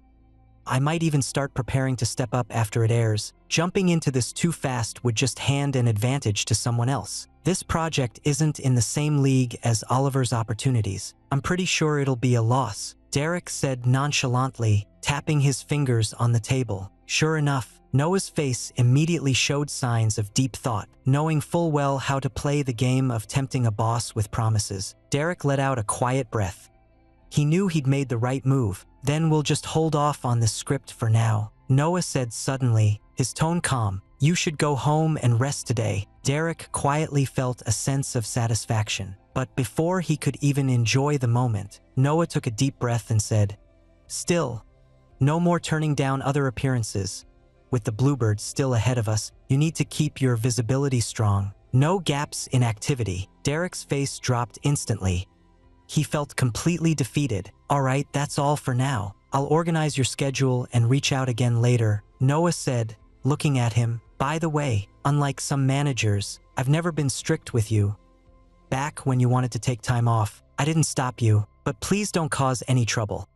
I especially mean avoiding anything with Austin. Derek secretly rolled his eyes and said, we've been getting along fine lately, haven't we? Haven't you seen the trending topics, Noah? Noah stared at him silently, clearly not buying what Derek was saying. Don't overestimate how loyal your fans are right now. And don't underestimate the public's interest in drama. Your critics are watching closely. Don't give them another chance to target you. You can't afford to upset Austin anymore. Got it, Derek said with a half-hearted nod. But inwardly he was thinking, what kind of trouble could I possibly cause? Who has time for anything else when they're at work? Noah glanced at him, and Derek turned around and walked away. But just as he reached the door, he received a message from Austin. Mom saw the trending post. She'd like to have dinner with you. Let me ask if you're up for it. Derek's expression froze for a moment, his step stopping in place. He stared at the message from Austin for several seconds, thoughts racing through his mind. Austin was likely referring to his biological mother, the one who raised him as her own. Matthew had built his early fortune in real estate and was a well-known businessman in City A. Though he still fell far short of the Moo Group, the original owner had lived a life of comfort since childhood, never lacking for basic needs, and even pursued his dream of acting with family support behind the scenes. If it weren't for his repeated attempts to harm Austin, and then his stubborn decision to marry into the Moo family in revenge against William, completely breaking his parents' hearts, it wouldn't have ended with them cutting ties. But now Sophia wants to meet him again. Derek's palms started to sweat. He instinctively wanted to refuse, but it felt awkward too. After all, she was the one who reached out first. If he turned her down flat, it might seem cold. He paused for a few seconds, his fingers hovering over the screen, unsure how to respond. Just then, the office door opened. Noah stuck his head in and frowned. What are you doing standing out here? Why haven't you left yet? Leaving. Derek quickly typed a reply on his phone, shoved it into his pocket, and hurried off without looking back. Paperfish, sure thing. Will it be at the Lin family residence or somewhere outside? The reply came almost instantly. Mom said to book a restaurant. I'll pick you up at 6 tonight, at 5:30 in the evening. Derek had changed his clothes 3 times before finally settling on what to wear. He wasn't sure how Sophia felt about him now.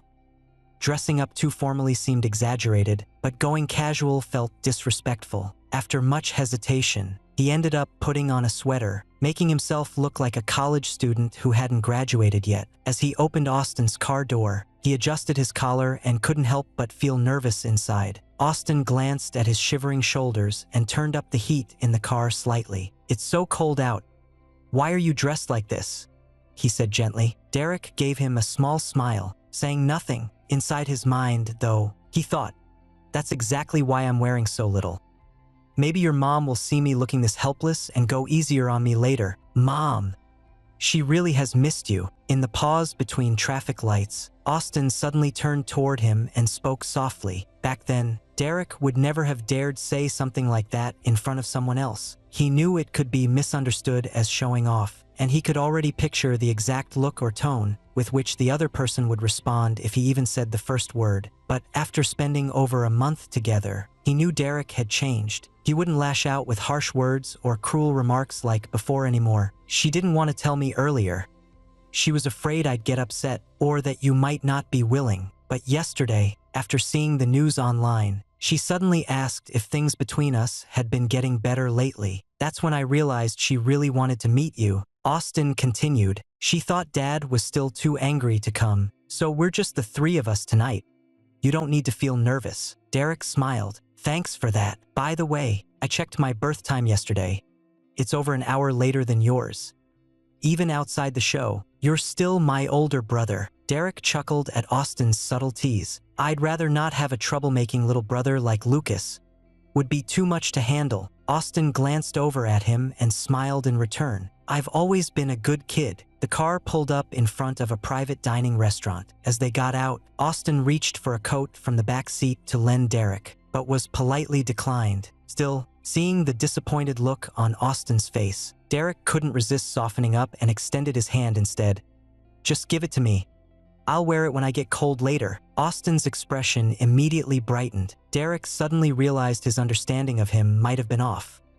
Austin's current expression looked just like a big dog longing for affection. Thinking that, he couldn't help but let out a soft chuckle. Austin, walking ahead, turned around in mild confusion at the sound. Derek shook his head and pretended nothing had happened. The private room was decorated with quiet elegance, its warm yellow lighting casting a cozy glow. Sophia had arrived early, wearing a well-tailored champagne-colored coat, her makeup delicately done, soft and refined, exuding grace and poise. As they pushed the door open, Sophia looked up, her gaze settled on him and lingered without moving. Derek unconsciously slowed his pace, every muscle in his body tensing up. He followed closely behind Austin until he finally sat across from Sophia, then dared to glance at her with a slight lift of his eyes. But what struck him was the intensity in Sophia's stare.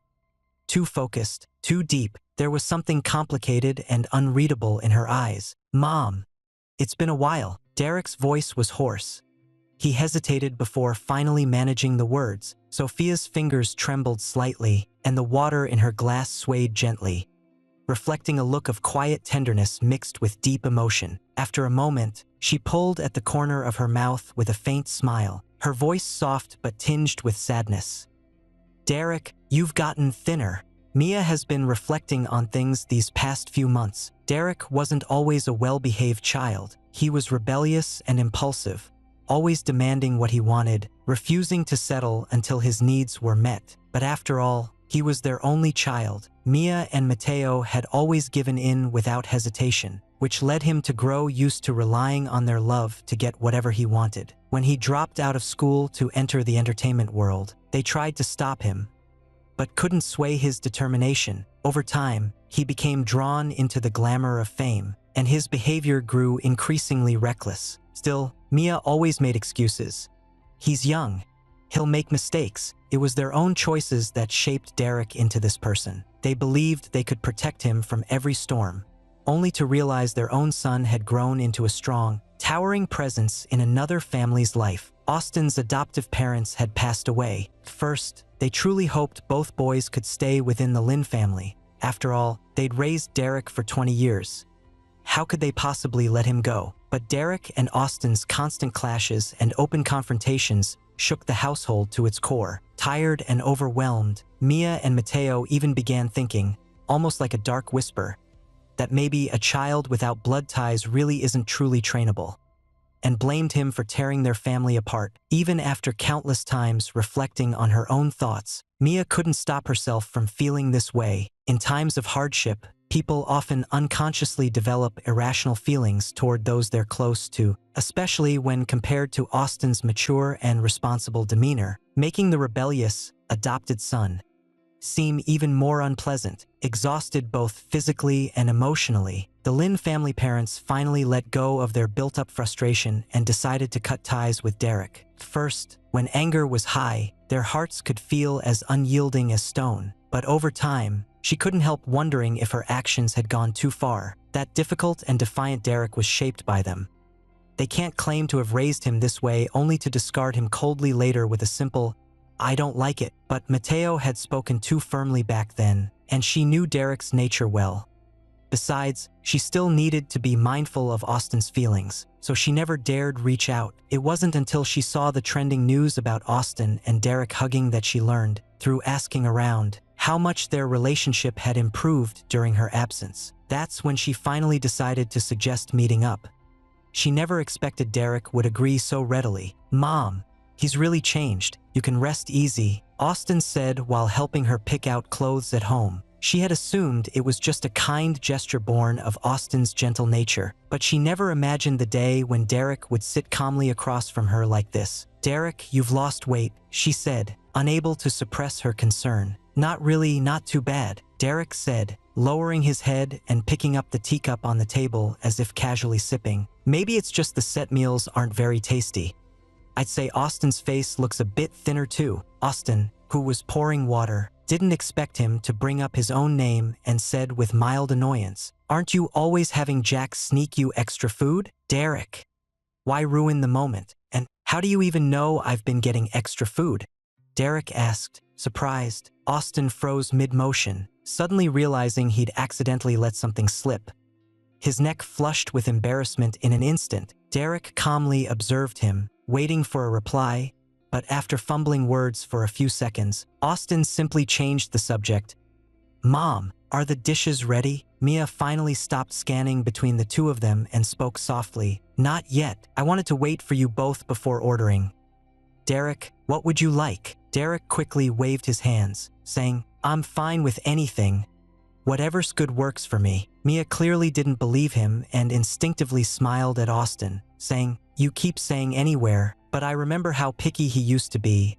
No fish with many bones, no meat with tendons, none that's too fatty." She suddenly paused, her smile fading slightly as if realizing she'd said too much. Her tone slowed down, and her voice softened. "Now, you're probably better at it, right?" Derek thought to himself. Handling bones in fish really was a hassle, so he rarely ate them, but meat without tendons felt plain, though fattier cuts still needed some thinking about. Good that his pickiness matched the original just as much. Still, he pressed his lips together lightly and smiled at Mia. "Yeah, I've gotten a lot better." Seeing Mia quietly staring at the menu, clearly torn, Austin took it from her without hesitation. He ordered some dishes she liked, asked Derek about his preferences, then handed the menu to the server. After the server left, Austin stood up at just the right moment, saying he needed to go to the restroom, giving them a private space. The room fell quiet for a moment. Mia set down her cup, reached into the small bag beside her, pulled out an elegant gift box, and pushed it toward Derek. "Here's for you." Derek blinked in surprise, hesitantly taking it. "What's this? A watch? You mentioned you liked the new model before, but then..." Mia paused, her eyes flickering slightly. "We didn't see each other after that. I just remembered it recently and decided to buy one." Derek held the box in his hands, feeling a wave of emotions. "Thank you," he said softly, his fingers gently brushing the edge of the box. A small, polite smile appeared on his lips. "I really like it." Mia let out a soft sigh, her expression showing clear exhaustion and guilt. "Derek, I know you couldn't accept that you're not our biological child or accepting Austin back then. We were too naive and rushed." Her voice caught, as if blaming herself or searching for the right words. "And at that time, you were quite stubborn, which made us angry. And we didn't talk things through. It was my fault," Derek said firmly, meeting her gaze. In the original story, after Lin family severed ties with him, Mia only appeared twice. Once when she learned who was behind Austin's kidnapping.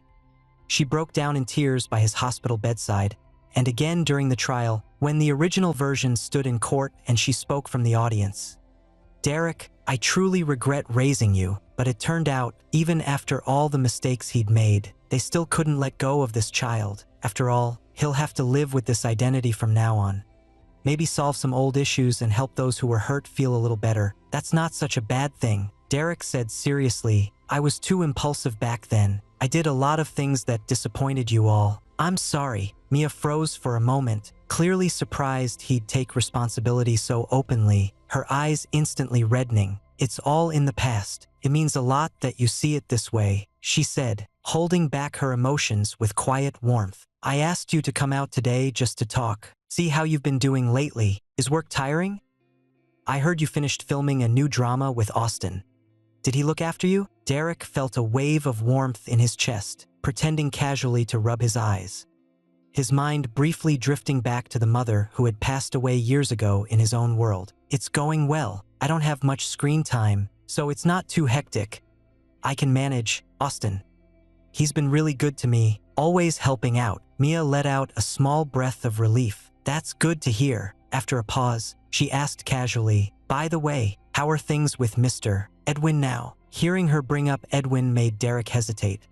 He froze slightly, his expression stiffening. How should he describe the current state of their relationship? Derek wasn't sure how to respond. Before he could figure out a reply, there was a soft knock on the door. Dishes were brought in one by one, filling the private room with rich aroma. As Austin walked in, a faint chill and a trace of smoke clung to his coat. When he passed Derek, the latter caught the scent, immediately guessing what he'd been doing outside. You can't judge people by appearances. Some may seem like good kids on the surface, but they indulge in drinking and smoking behind closed doors. Without drawing attention, Derek lightly tugged at Austin's sleeve, pressed 2 fingers to his lips, then coughed a few times. Austin instantly understood and said with ease, the food's here. I'll go wash up. You two start eating. Then he turned and headed into the restroom. Mr. Edwin has been very kind to me, Derek said after a long pause, choosing his words carefully. He's looked out for me. Thanks to him, I was able to join the cast of this drama. Taking care of you, Mia murmured softly, her gaze drifting toward the dishes on the table, yet still lost in thought. Austin finished cleaning up and sat back down. Glancing at the slightly tense atmosphere between the two, he naturally turned his attention to Derek and said gently, Mom, let's eat first. Your favorite dish, squirrel grouper, is already served.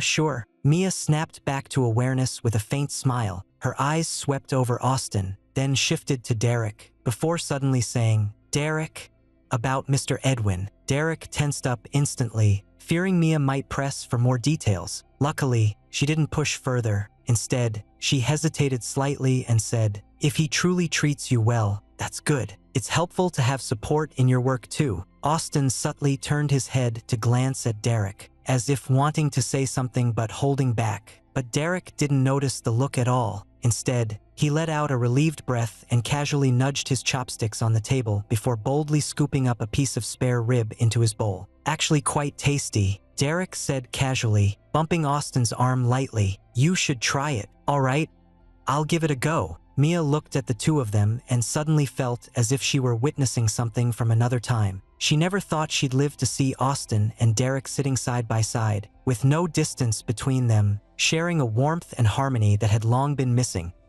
like fragments of a broken mirror slowly being reassembled into wholeness. A strange sense of relief welled up inside her all at once. After dinner, Austin first drove Mia back to the Lin family residence, then took a detour to drop off Derek at Edwin's place. The car came to a stop at the main gate of the neighborhood. As Derek undid his seatbelt and looked up, he found Austin staring at him with something unsaid on his lips. His usually calm and gentle eyes now seemed to hold countless unspoken words.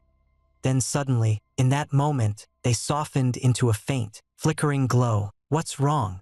Derek asked, genuinely puzzled. Austin paused for a moment, his gaze fixed on Derek with mixed emotions. His eyes seemed to carry too much, especially under the dim light inside the car, making it hard to read what he was feeling. Yet Austin's eyes were still strikingly beautiful. Even when holding such depth, they didn't feel overwhelming or unsettling. Derek waited a while, watching him struggle to speak and then close his lips again. Finally, he couldn't help but urge, just say it already. Don't stare like that. It's kind of weird. Austin wasn't sure what he even wanted to say. That night, when he'd gone up to the suspended platform to smoke, the hazy swirls of cigarette fumes made him vaguely remember his first glimpse of Derek at the Lin family villa. So aloof and disdainful, then pushing him down the stairs without hesitation, showing no sign of worry even when his parents arrived. He'd seemed like someone born into mischief, but soon, he recalled another moment. The young man who had suddenly appeared in his private space, during a break in the script reading. A head cautiously peeked out from behind the heavy fire door, eyes unusually clear and bright, a pale face glowing with an almost radiant light. Then there was the agile, clever way he'd playfully teased William at the hillside horse field, and that warm, honest embrace they shared when filming wrapped up. Austin's adoptive parents had both died in a car accident during his middle school years, leaving him to live with his elderly grandmother. The compensation from the other party barely covered basic needs. To make ends meet, he took on odd jobs after school, always telling his grandmother he was staying for extra study sessions at school. He kept pushing forward like that until the college entrance exam. His scores were strong enough to get into a solid university, but then his grandmother was diagnosed with chronic kidney failure. The medical bills were overwhelming, and after seeing the notice, she decided to stop treatment. Austin, however, insisted on keeping her in the hospital, even against her strong objections, and ultimately gave up on attending college. Smoking had become a habit during those tough times,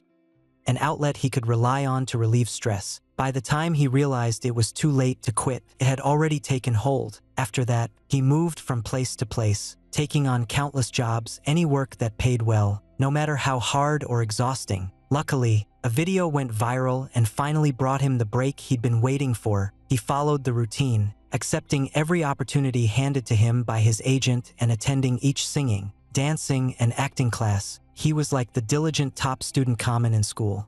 No matter how little experience he had at first, he gave it his all to master every skill as quickly as possible, then carefully and perfectly maintained the image the company had created for him. He should have been grateful. He already had more than most people. He'd even found his biological parents and no longer needed to worry about his grandmother's medical bills.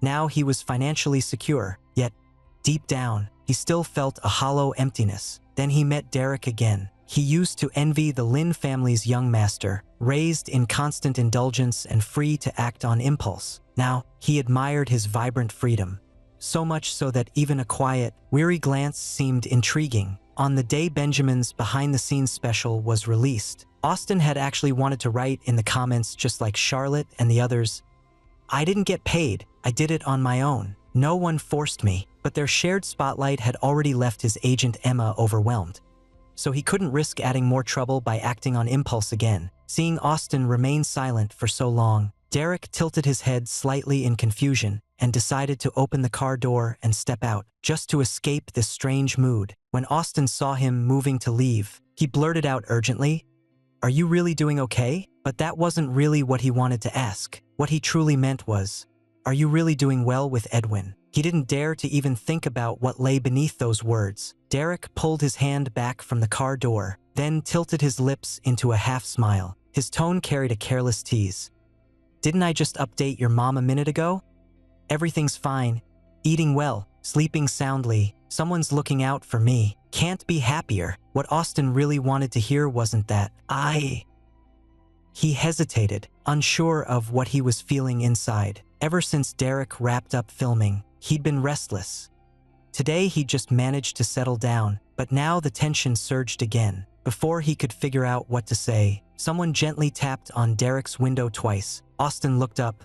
Slowly, Edwin's serious face appeared outside the lowered window. Surprised to see him here, Derek's expression flickered with surprise. "What are you doing here, Edwin?" After saying it, he realized how silly the question sounded. Edwin gave Austin a brief glance, then let his eyes linger on him for a few seconds, especially when he noticed the jacket draped over Derek's shoulder. His lips tightened slightly in disapproval. "Maybe I should be asking you that," Edwin said coolly, turning to look across the road toward the bushes. "Is this new project your company wants trending online by tomorrow?" As soon as he finished speaking, Austin immediately understood. He followed Edwin's gaze, and there it was, a black Volkswagen hidden behind the overgrowth. James was politely tapping on the car window, pulling out a business card from his pocket and handing it to the paparazzo waiting inside. "We've been photographed," Austin explained to Derek. The paparazzi could have been tailing them for hours,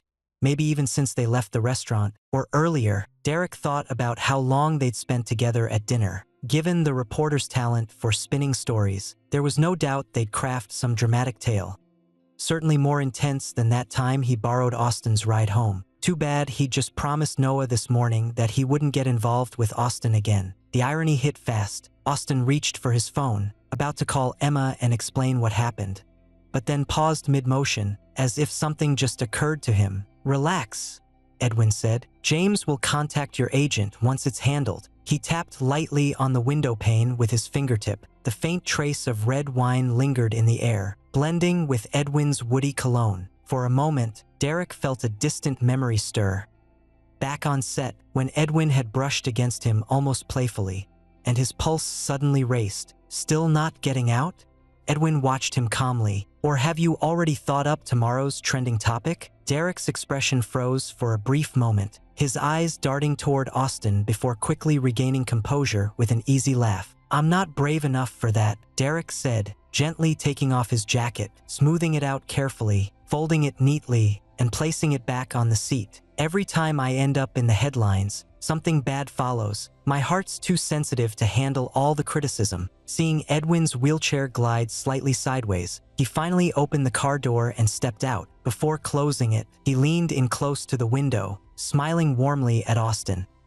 "Thanks for driving me back. I really enjoyed tonight's dinner." Austin stared straight ahead, his words stuck in his throat. "My mom just said I can come home once Dad cools down." Derek mused, deciding to play along. "If you don't mind me being a little forward, you could treat me like a half-brother from now on." With that, he waved at Austin and said, "Drive safe." The car door clicked shut. Austin watched Derek's figure fade into the distance, a quiet sense of loss and emptiness settling in his chest. He wasn't sure why.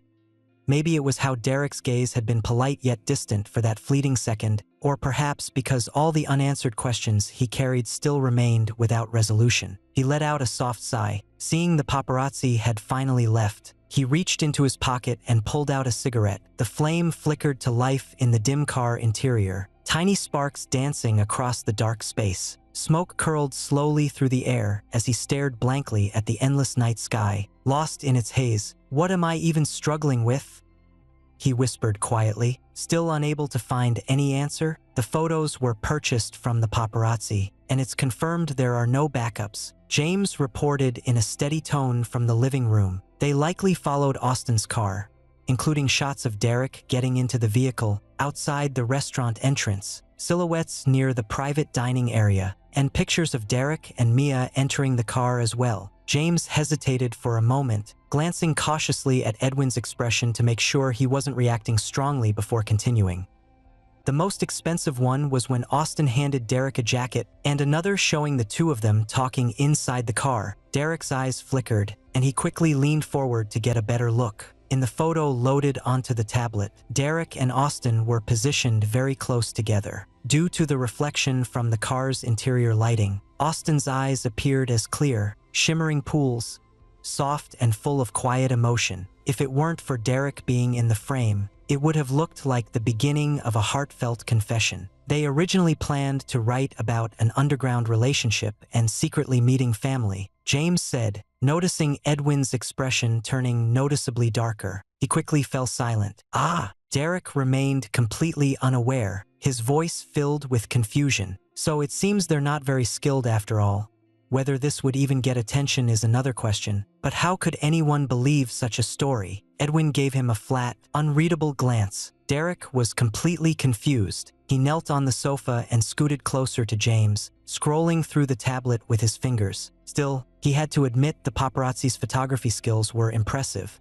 Those shots outside the restaurant, and even the ones of him talking with Austin in the car, all carried a strong sense of story. If the people in them weren't him and his friends, it would have looked perfectly believable. Edwin glanced at Derek's face, unconsciously moving closer to him, and the way his waist pressed against the armrest. He suppressed a small smile but said nothing. His fingers, resting on the wheelchair's armrest, gently brushed over the rough texture of the plastic, then rubbed his fingertip across it as if still not quite satisfied. "How much did they pay for these photos?" Derek asked. James said, $30,000. James took a breath. "That's the lowest price per photo. The two we just talked about, $80,000 each." Derek's eyes widened in shock. "Can I sue them for blackmail?" Seriously, Edwin only gave him $30,000 a month.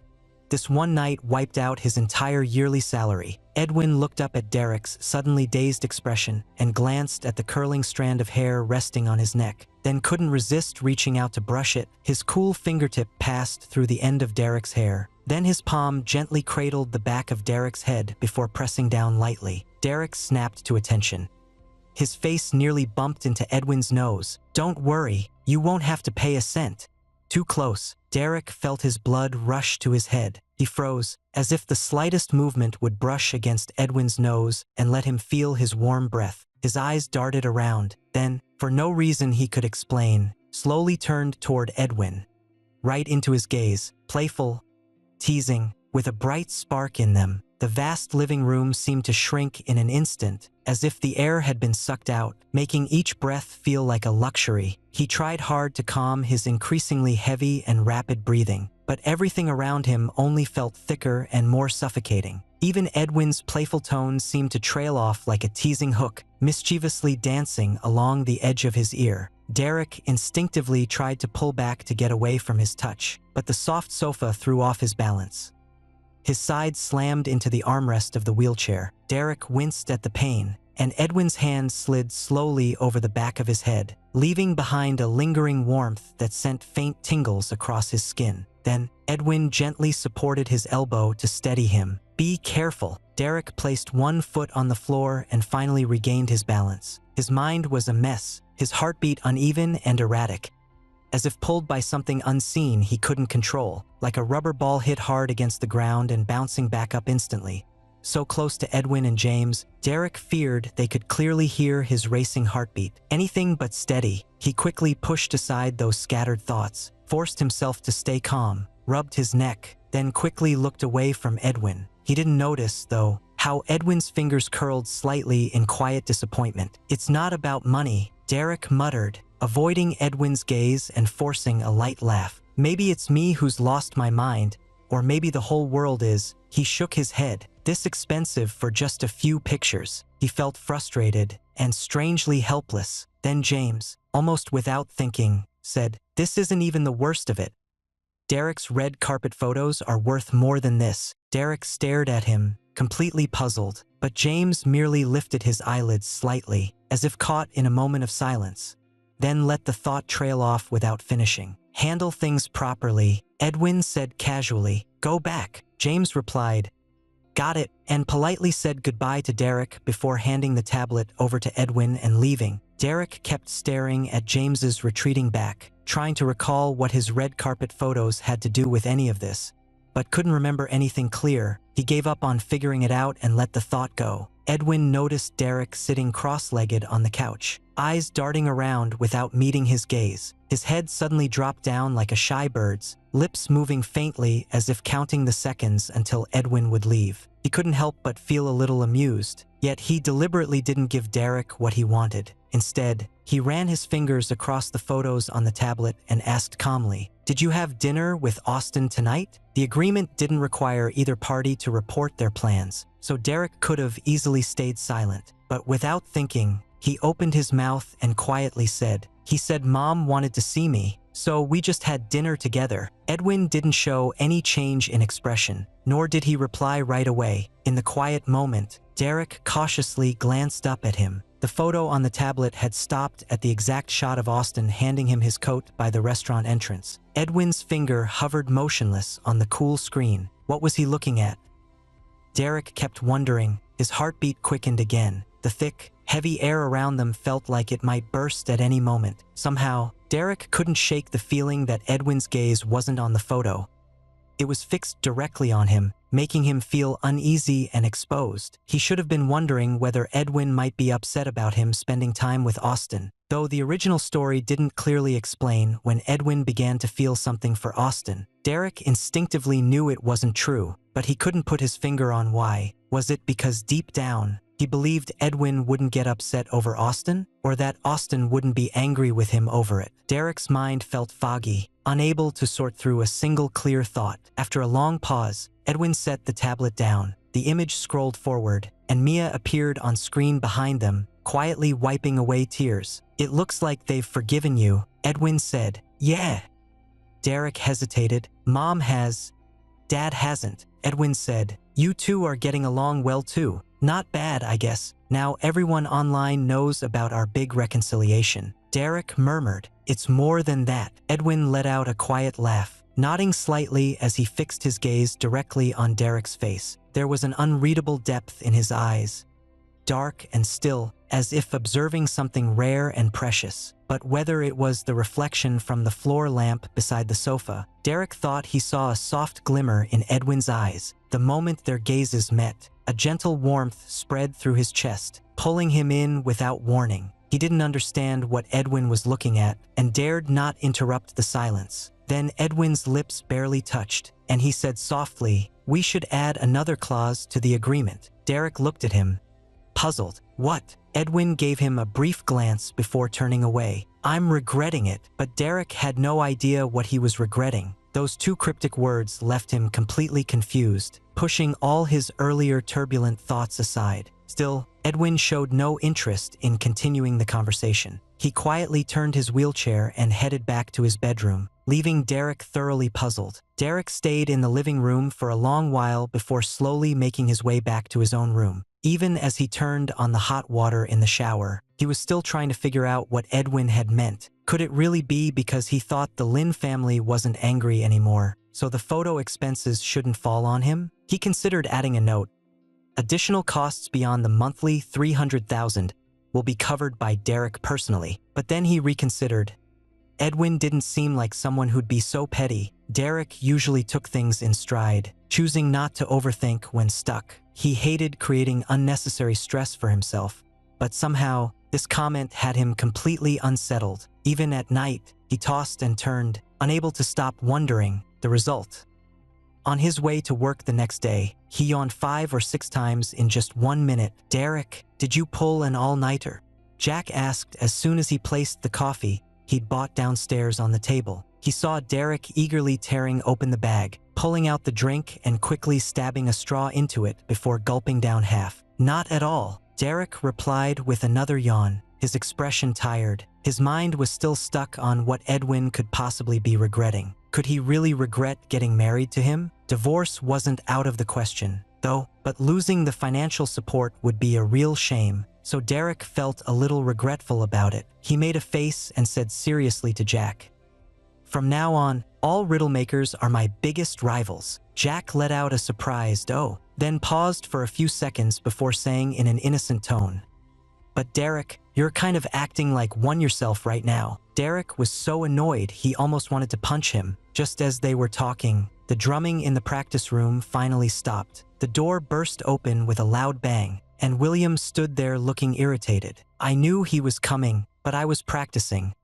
What's wrong with making him wait? One hand pressed against his head. He casually ran the other through his already messy hair, leaning half his body against the doorway. It was late December, cold outside, yet he wore only a black sleeveless shirt, with a red plaid shirt tied around his waist. The thick, flashy chain hung from his neck. His arms were toned and muscular, especially the upper part, glistening with sweat under the hallway lights. But Derek's first thought was, "Oh, what a perfectly staged entrance, just like you do, arrogant William." Even though Derek had finished filming The Blue Bird, there were still some follow-up tasks to handle. For example, recording Benjamin's exclusive character song. He told Oliver countless times he couldn't carry a tune.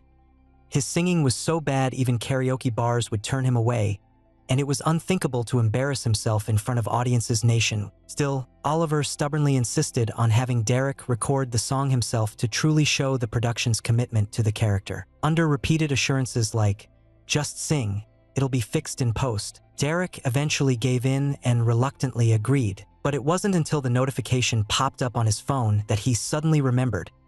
William's team was probably handling the OST for The Blue Bird. Looking at William's fierce expression, Derek silently thought, "Don't blame me.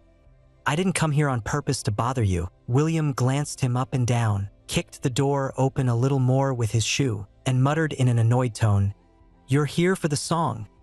Come in." Derek waved Jack off to play somewhere else, then followed William into the recording studio. William's studio was located near Infinite Entertainment Company. It had originally been on the top floor of the building, But the second young master disliked the cramped space and found it inconvenient, so he personally paid to rent a larger one. Derek's gaze swept the room subtly. Then he gave a friendly nod to several staff members sitting nearby. When William turned around, he caught Derek just as he was suppressing his smile, and couldn't help letting out a scoff before handing over the lyrics book. "Are you ready? If so, let's get started right away." Derek took the book. Its contents were exactly the same as what Oliver had sent him. "I do," he said, sounding earnest like a well-behaved student being called on in class. "Teacher, I just can't find my pitch." William's eye twitched slightly, and he twisted his lips into a sly smirk as he spoke slowly. "Derek, don't try to trick me. I've heard that act before from your audition days. Do you really think everyone else is clueless?" Without hesitation, he shoved Derek toward the soundproof booth and urged, "Finish quickly and get out. Don't waste my time." "Then that's your call," Derek replied with a shrug. William raised an eyebrow, then moved behind the audio engineer and gestured sharply. Derek gave him a weary glance and resignedly clipped the lyrics book onto the stand. 5 minutes later, everyone present wore expressions of utter despair, like they were all ready to give up on life due to Derek's off-key singing. William's eye twitched violently as he stared intensely at Derek through the glass booth. His forehead tensed with visible strain, and his fist clenched on the table, almost unable to hold back the urge to drag Derek out himself. Inside the soundproof room, Derek appeared completely focused and sincere in front of the microphone, though one had to ignore his wildly fluctuating pitch and inconsistent rhythm, especially during the chorus. A dramatically off-key high note made the audio engineer flinch sharply. Fumbling to lower the volume, William pressed his fingers against his temple, clearly battling frustration. His face screamed, "I'm about to lose it." But he held back from shouting. Taking a deep breath, he leaned into the intercom and said through gritted teeth, "Derek, have you even sung before you came out of an audition show, didn't you?" Were all the judges deaf? The words came out too fast and without thought. Only after he said them did it dawn on him that he had been one of those same judges at the time. Derek took off his headphones, looking quite innocent as he murmured quietly, "I already told you, I can't find the right pitch." William snapped back to reality, his face turning dark with frustration. He pointed at Derek, then at himself, hesitated for a moment, and finally managed to spit out, "Shut up. Just redo it." Derek mumbled, "Again." William said, "Hurry up. Don't waste time." Derek sighed. For the first time, he realized William's stubbornness was impossible to change. He kept charging ahead like a bull at a wall, even when it was already shattered. He adjusted his headset and tried hard to find the pitch, but clearly without success. When he spoke again, his voice still sounded like tangled strings on an unfamiliar instrument, with the high notes soaring even more wildly than a roller coaster ride. The sound engineer struggled to keep a straight face, freezing mid-motion. The colleague handling post-production couldn't resist pushing up his glasses and whispering, "William, I think you'd need a miracle worker just to fix this." William's face turned pale as stone. He shot him a cold glance. "Fix?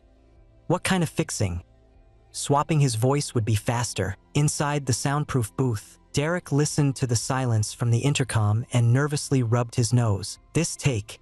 Is it okay?" William stared at him for 3 seconds, his voice now utterly defeated. "Okay. Right. Do you even know what it means to be tone-deaf? You're practically inventing a new scale. Next thing you know, you'll be the rising star of music, single-handedly creating an entirely new genre." Derek. He wasn't blind to the sarcasm in that tone, but since it was his own fault, Derek just settled in and took the scolding. The sound engineer and other staff members were laughing silently, almost hurting inside, but no one dared speak while William was on edge. "Maybe, should we just get someone else to sing?"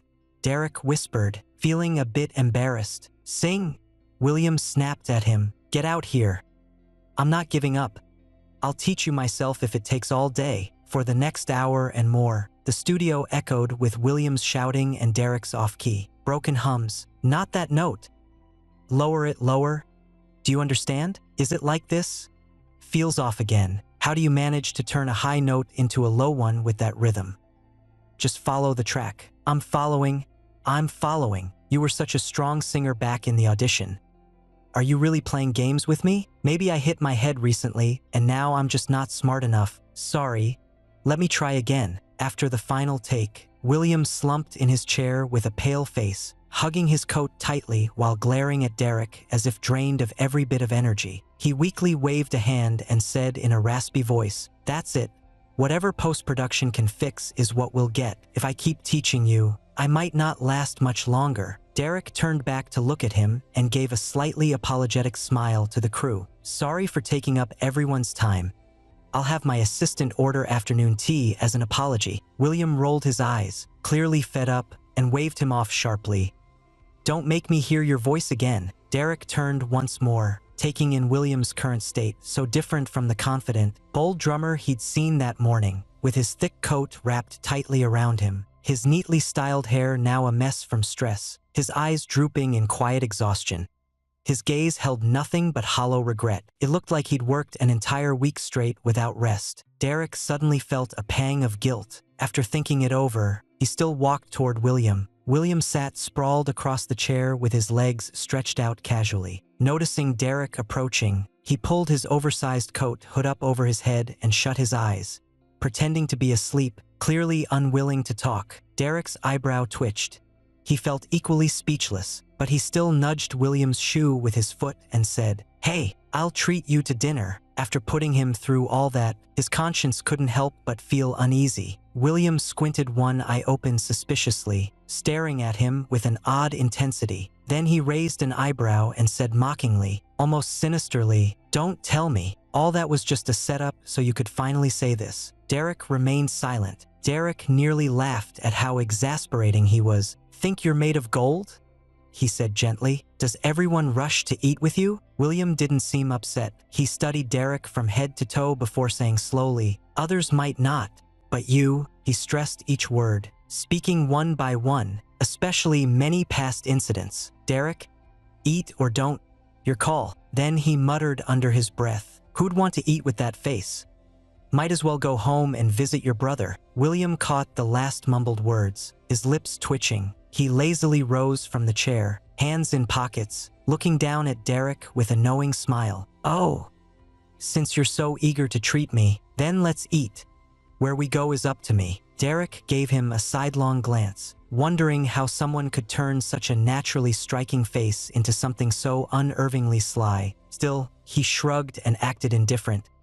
"Whatever you say." But inside, he silently prayed the man wouldn't pick some incredibly expensive restaurant he couldn't afford. Just as he thought, William seemed to read his mind. With a teasing tone, he asked, "You know where Edwin likes to go the most?" Derek's heart skipped. His wallet was practically screaming in alarm.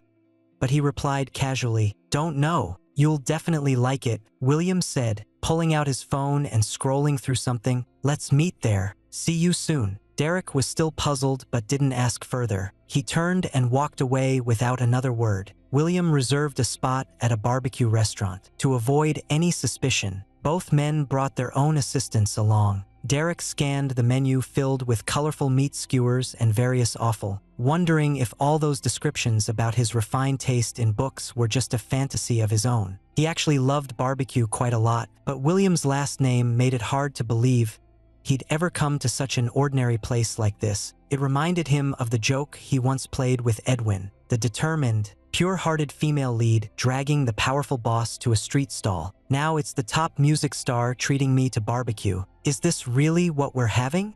Derek reached down and rubbed the golden retriever's head, squirming between his legs with its tongue hanging out and rubbing enthusiastically. "Don't you want to go to some fancy restaurant and act like a rich kid for once?" William leaned back in his chair, giving a heavy glance to the dog that had immediately turned on its master. Letting out a soft scoff, he casually waved the menu in his hand and said with mild irritation, "Showing off fancy manners is for those who enjoy pretending. Eating with you feels more like feeding a stray." Derek's lips twitched slightly, and he muttered inwardly, "Who's really feeding whom?" Then he pinched the dog's face, leaning in with soft cooing sounds, gently pressing his nose against its snout. "Kid, your master sure is tight-fisted, bringing along another mouth just to make me pay more. That mind of yours must be working overtime." William nearly choked on his words. He quickly grabbed an iced drink and took a sip, trying to calm the irritation rising inside him. Is there any alcohol? Eating barbecue without drinks isn't proper. William's assistant looked up at him briefly, lowering his voice to whisper, William, last time you had just a little drink and woke up with a headache the next day. William's expression darkened. He pointed at the ice beer on the menu. I really want to have a few drinks today. I'll be fine. Then he turned toward Derek. You can drink too, right? Derek gave him a blunt reply. Sorry, I don't drink. My brother doesn't like the smell of alcohol. He gets angry. Then he added with an innocent smile. I'd really hate to get into trouble from him. William snapped. Forget it. Go drink soda instead. The barbecue arrived quickly. Derek ate with genuine focus, occasionally slipping pet-friendly snacks under the table. Big Pancake was happily eating by his side, his tail wagging so fast it seemed like a propeller. Every time it finished a piece of chicken breast or beef ball, it would rub itself insistently against Derek's arm, making William even more frustrated. Traitor, he muttered under his breath, unable to stop grinding his teeth. Then he turned his gaze back to Derek. Derek, do you realize how annoying you really are? The words had barely left his mouth when both Jack and William's assistant were momentarily stunned. William's assistant had certainly complained about Derek behind his back before. After all, the man was incredibly bothersome, sticking around like a stubborn patch of tape, carrying an overpowering scent of perfume, constantly hovering near William and never offering a kind word. But saying it directly to his face still felt a little uneasy. I know, Derek said, completely unfazed. Derek's words came out so calmly, as if he were listening to someone else's opinion rather than his own, showing no hint of emotion at all. As he spoke, he casually picked up a skewer of pork belly and began chewing it with clear enjoyment. William's punch felt like it hit a cushion, his rising anger suddenly having no place to go. He paused for a moment, eyebrows lifting slightly as he let out a cold chuckle. You know? Then why are you eating my food and teasing my dog? Derek suddenly burst into laughter, lifting his eyes with a faint smirk directed at him. You're actually kind of childish, you know? William's expression twisted instantly. He tightened his frown, somehow reading a hint of challenge in Derek's innocent-looking face. Who do you think is childish? Say it again. Derek glanced at him, giving a look that clearly said, You're just being childish. Then picked up a skewer of grilled chicken wings and began slowly picking the meat off with 2 chopsticks. Seeing Derek eating so calmly, completely ignoring him, William's eyelid twitched again, pulling sharply on the dog's leash while muttering in irritation. He goaded, Cat got your tongue. You used to be so talkative. You even made Ezra look pale. Now you're acting like a wooden statue. Derek carefully picked out the soft bone from the chicken wing and popped it into his mouth, crunching it with a steady rhythm. After a pause, he looked up at William with a playful glint in his eyes. You still remember that incident? I thought someone as busy as you, a top-tier celebrity, would have completely forgotten about it by now. William roughly rubbed the dog's head twice before feeding it some chicken breast, watching as it chewed. Only then did he grab another skewer of pork belly and start tearing off chunks with his sharp teeth. Juices oozed out from the perfectly charred meat, and William was suddenly caught off guard by the heat. His mood soured even more. Stop being so sarcastic, William said. If it weren't for your meddling that day, I'd have already settled things with him. Derek feigned casualness. Oh, really? I remember someone getting so flustered they couldn't even respond. Face turning dark like coal, a tight knot formed in William's chest, his jaw twitching uncontrollably. He wondered if he'd lost his mind earlier that afternoon to agree to eat with this infuriating guy. Derek! William bit out through clenched teeth, running his fingertip along the edge of his chopsticks as if calculating where to break them. I just didn't want to waste time on someone like him. Derek gave a half-hearted MHM, acting like he hadn't heard a word. He casually divided the skewers from his iron tray into 4 portions.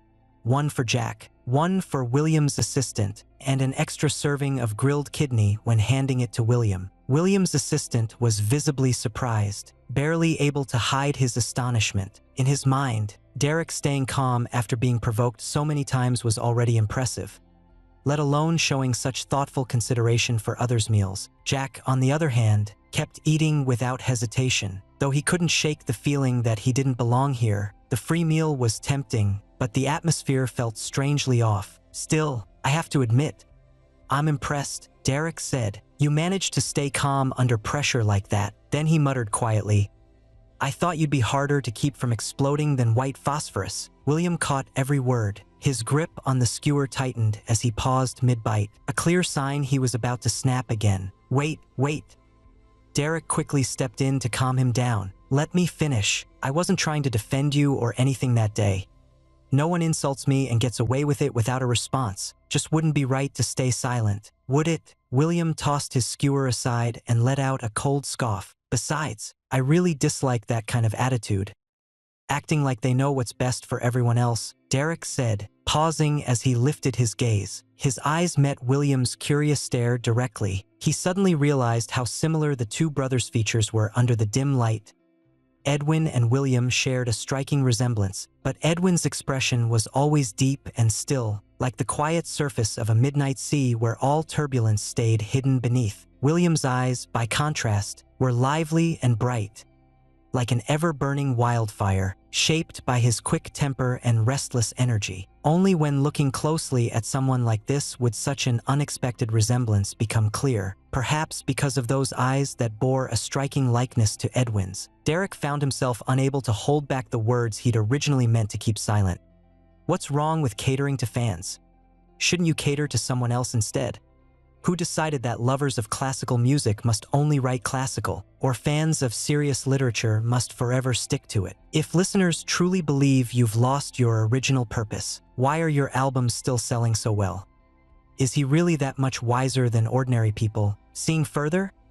Then let him try writing something even more popular than yours. William stared at his face without speaking, all the bold energy on his expression fading away, leaving only a flicker of uncertainty in his eyes. Oh, I might have said too much. Derek didn't notice the shift in mood, poking at the meat in his bowl. I don't know what your original purpose is, but I believe everyone knows their own inner warmth. Whether you stay true to yourself or adapt to the market, outsiders can never judge your choices, since they're not you. He thought, if only he'd stood up to that stingy boss back then, the one always preaching about purpose and dedication, while refusing to raise anyone's pay. But he quit right after finishing his internship. I truly admire those who stay true to themselves, but that shouldn't become a weapon to attack others. Derek continued, glancing again at the silent William. William fell into silence, his lowered eyes hiding thoughts no one could read, while the big dog by his side happily munched on bread, tail thumping with joy. After a short pause, he finally spoke.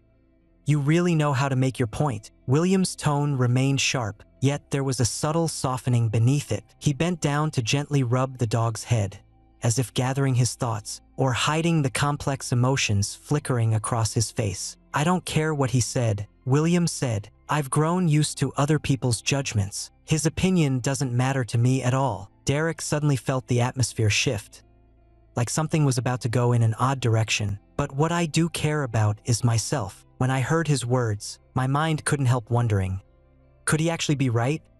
Could it really be that I've changed, given in, and that's why my music is more accepted now? Derek's brows twitched. So that was it. But he'd only come to return a favor from this morning.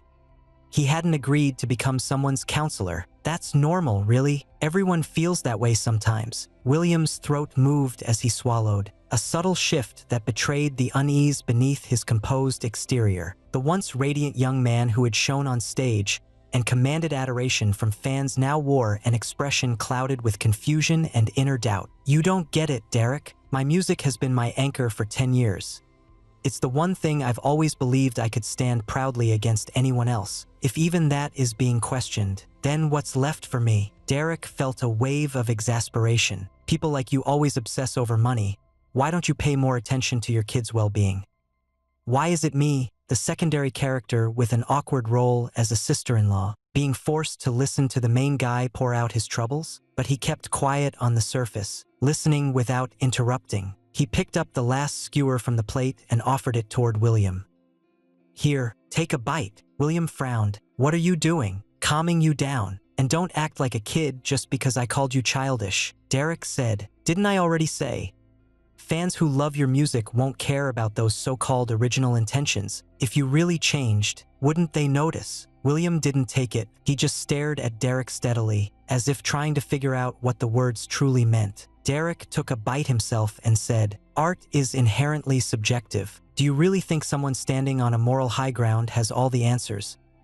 People walk different paths. There's no need to please everyone. Besides, whether your music resonates or not, it's only your audience and the market that decide. What does it matter to anyone else?" William paused slightly, as if struck by something deep inside. He leaned back in his seat, letting out a quiet breath. His tension eased, though his tone remained cheeky.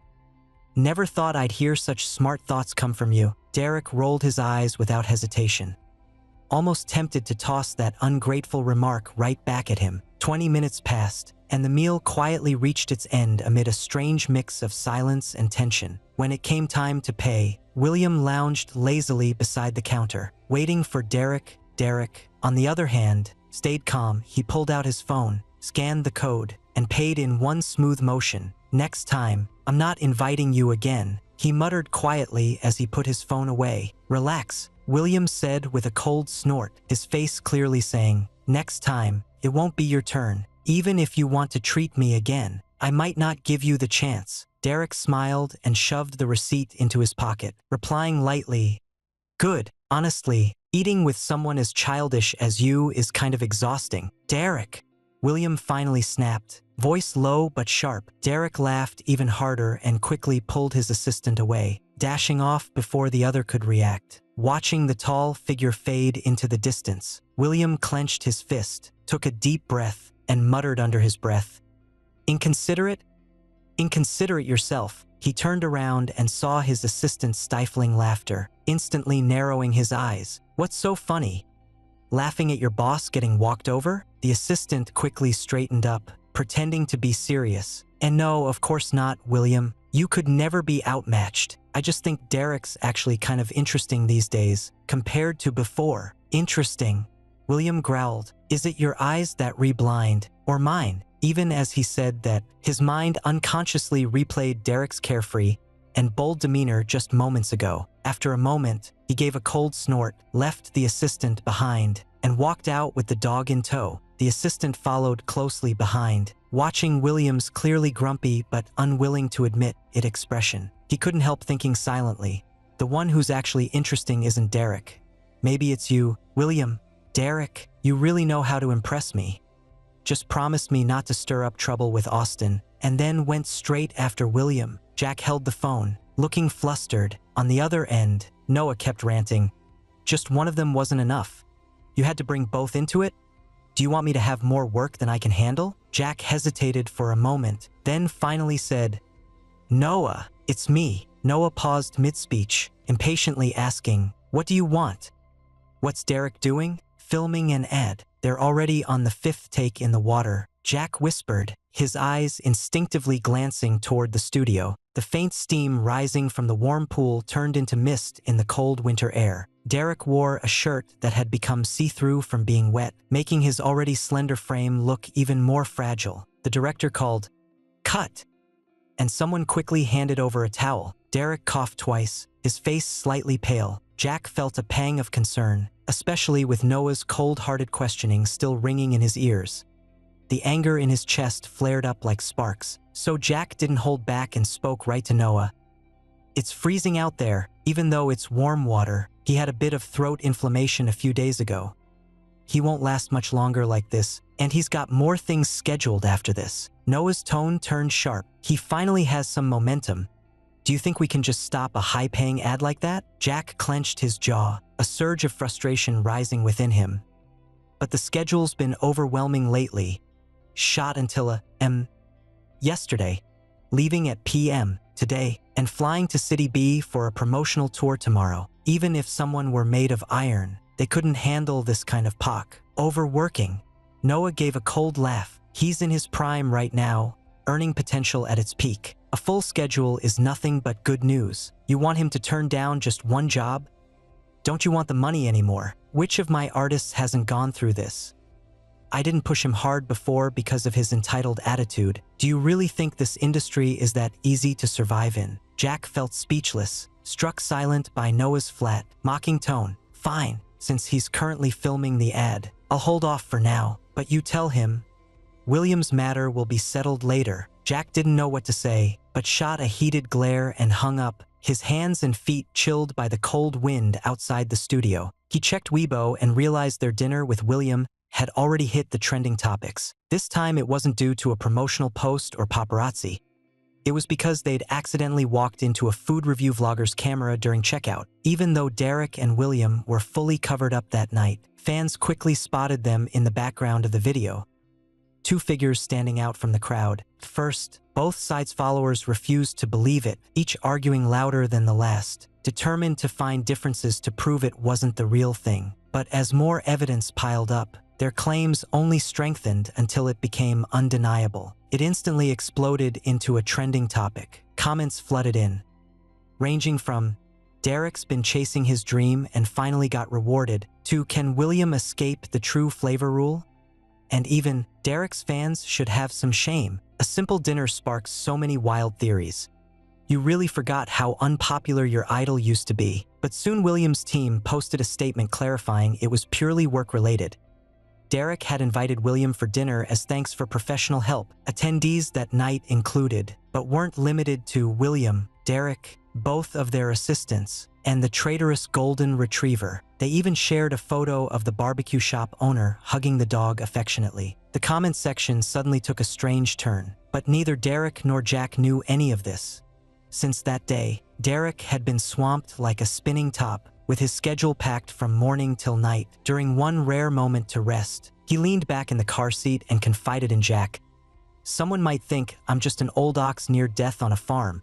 Someone's trying to squeeze every last bit of worth out while I still have breath." Jack had tried to comfort Derek earlier, saying he was being too pessimistic, but now, recalling Noah's call, he suddenly realized Derek might not be far off. He'd finally managed to rebuild a little reputation thanks to the buzz around the Bluebird asterisk, and Noah seemed determined to get every possible profit, whether it was legal or not, from him. The ad set was arranged like a dream, with cool white and warm yellow lights alternating to divide the space into two distinct zones. In the center of the room stood a large glass platform floating above a pool, mist wrapping around it as shimmering reflections danced across its surface. A light, fresh citrus scent filled the air, custom-blended perfume that added a subtle sense of immersion to the shoot. Derek sat on the glass platform in the middle of the pool, with gentle ripples spreading around his feet. His hair had been pre-moistened, droplets clinging to the ends and tracing down his cheek before falling into the water with tiny ripples. The director stood by the monitor, eyes glued to the screen, directing through the headset.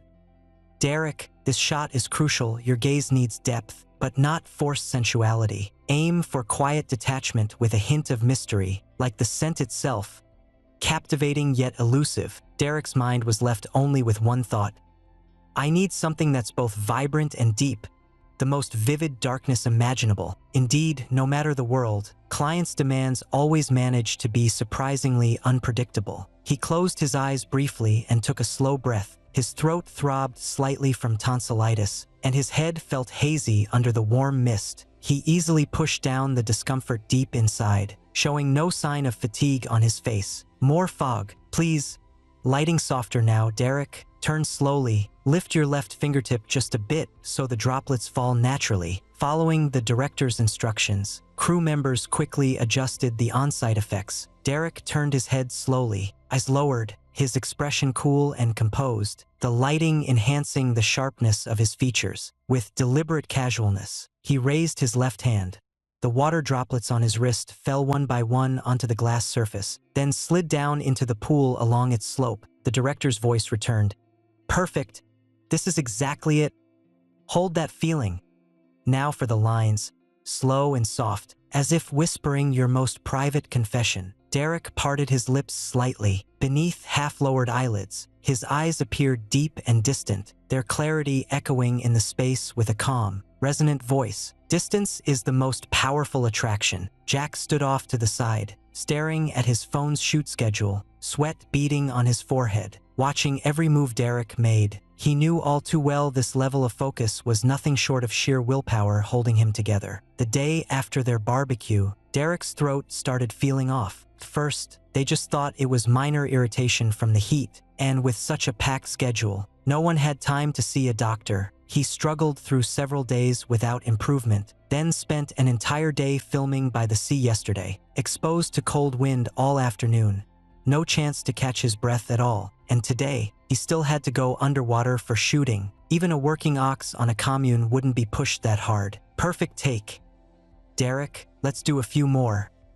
Make the fog thicker this time, and add some splashes. Derek, when it comes to your next move, sink down slowly into the water, and just glance at the camera in the final moment.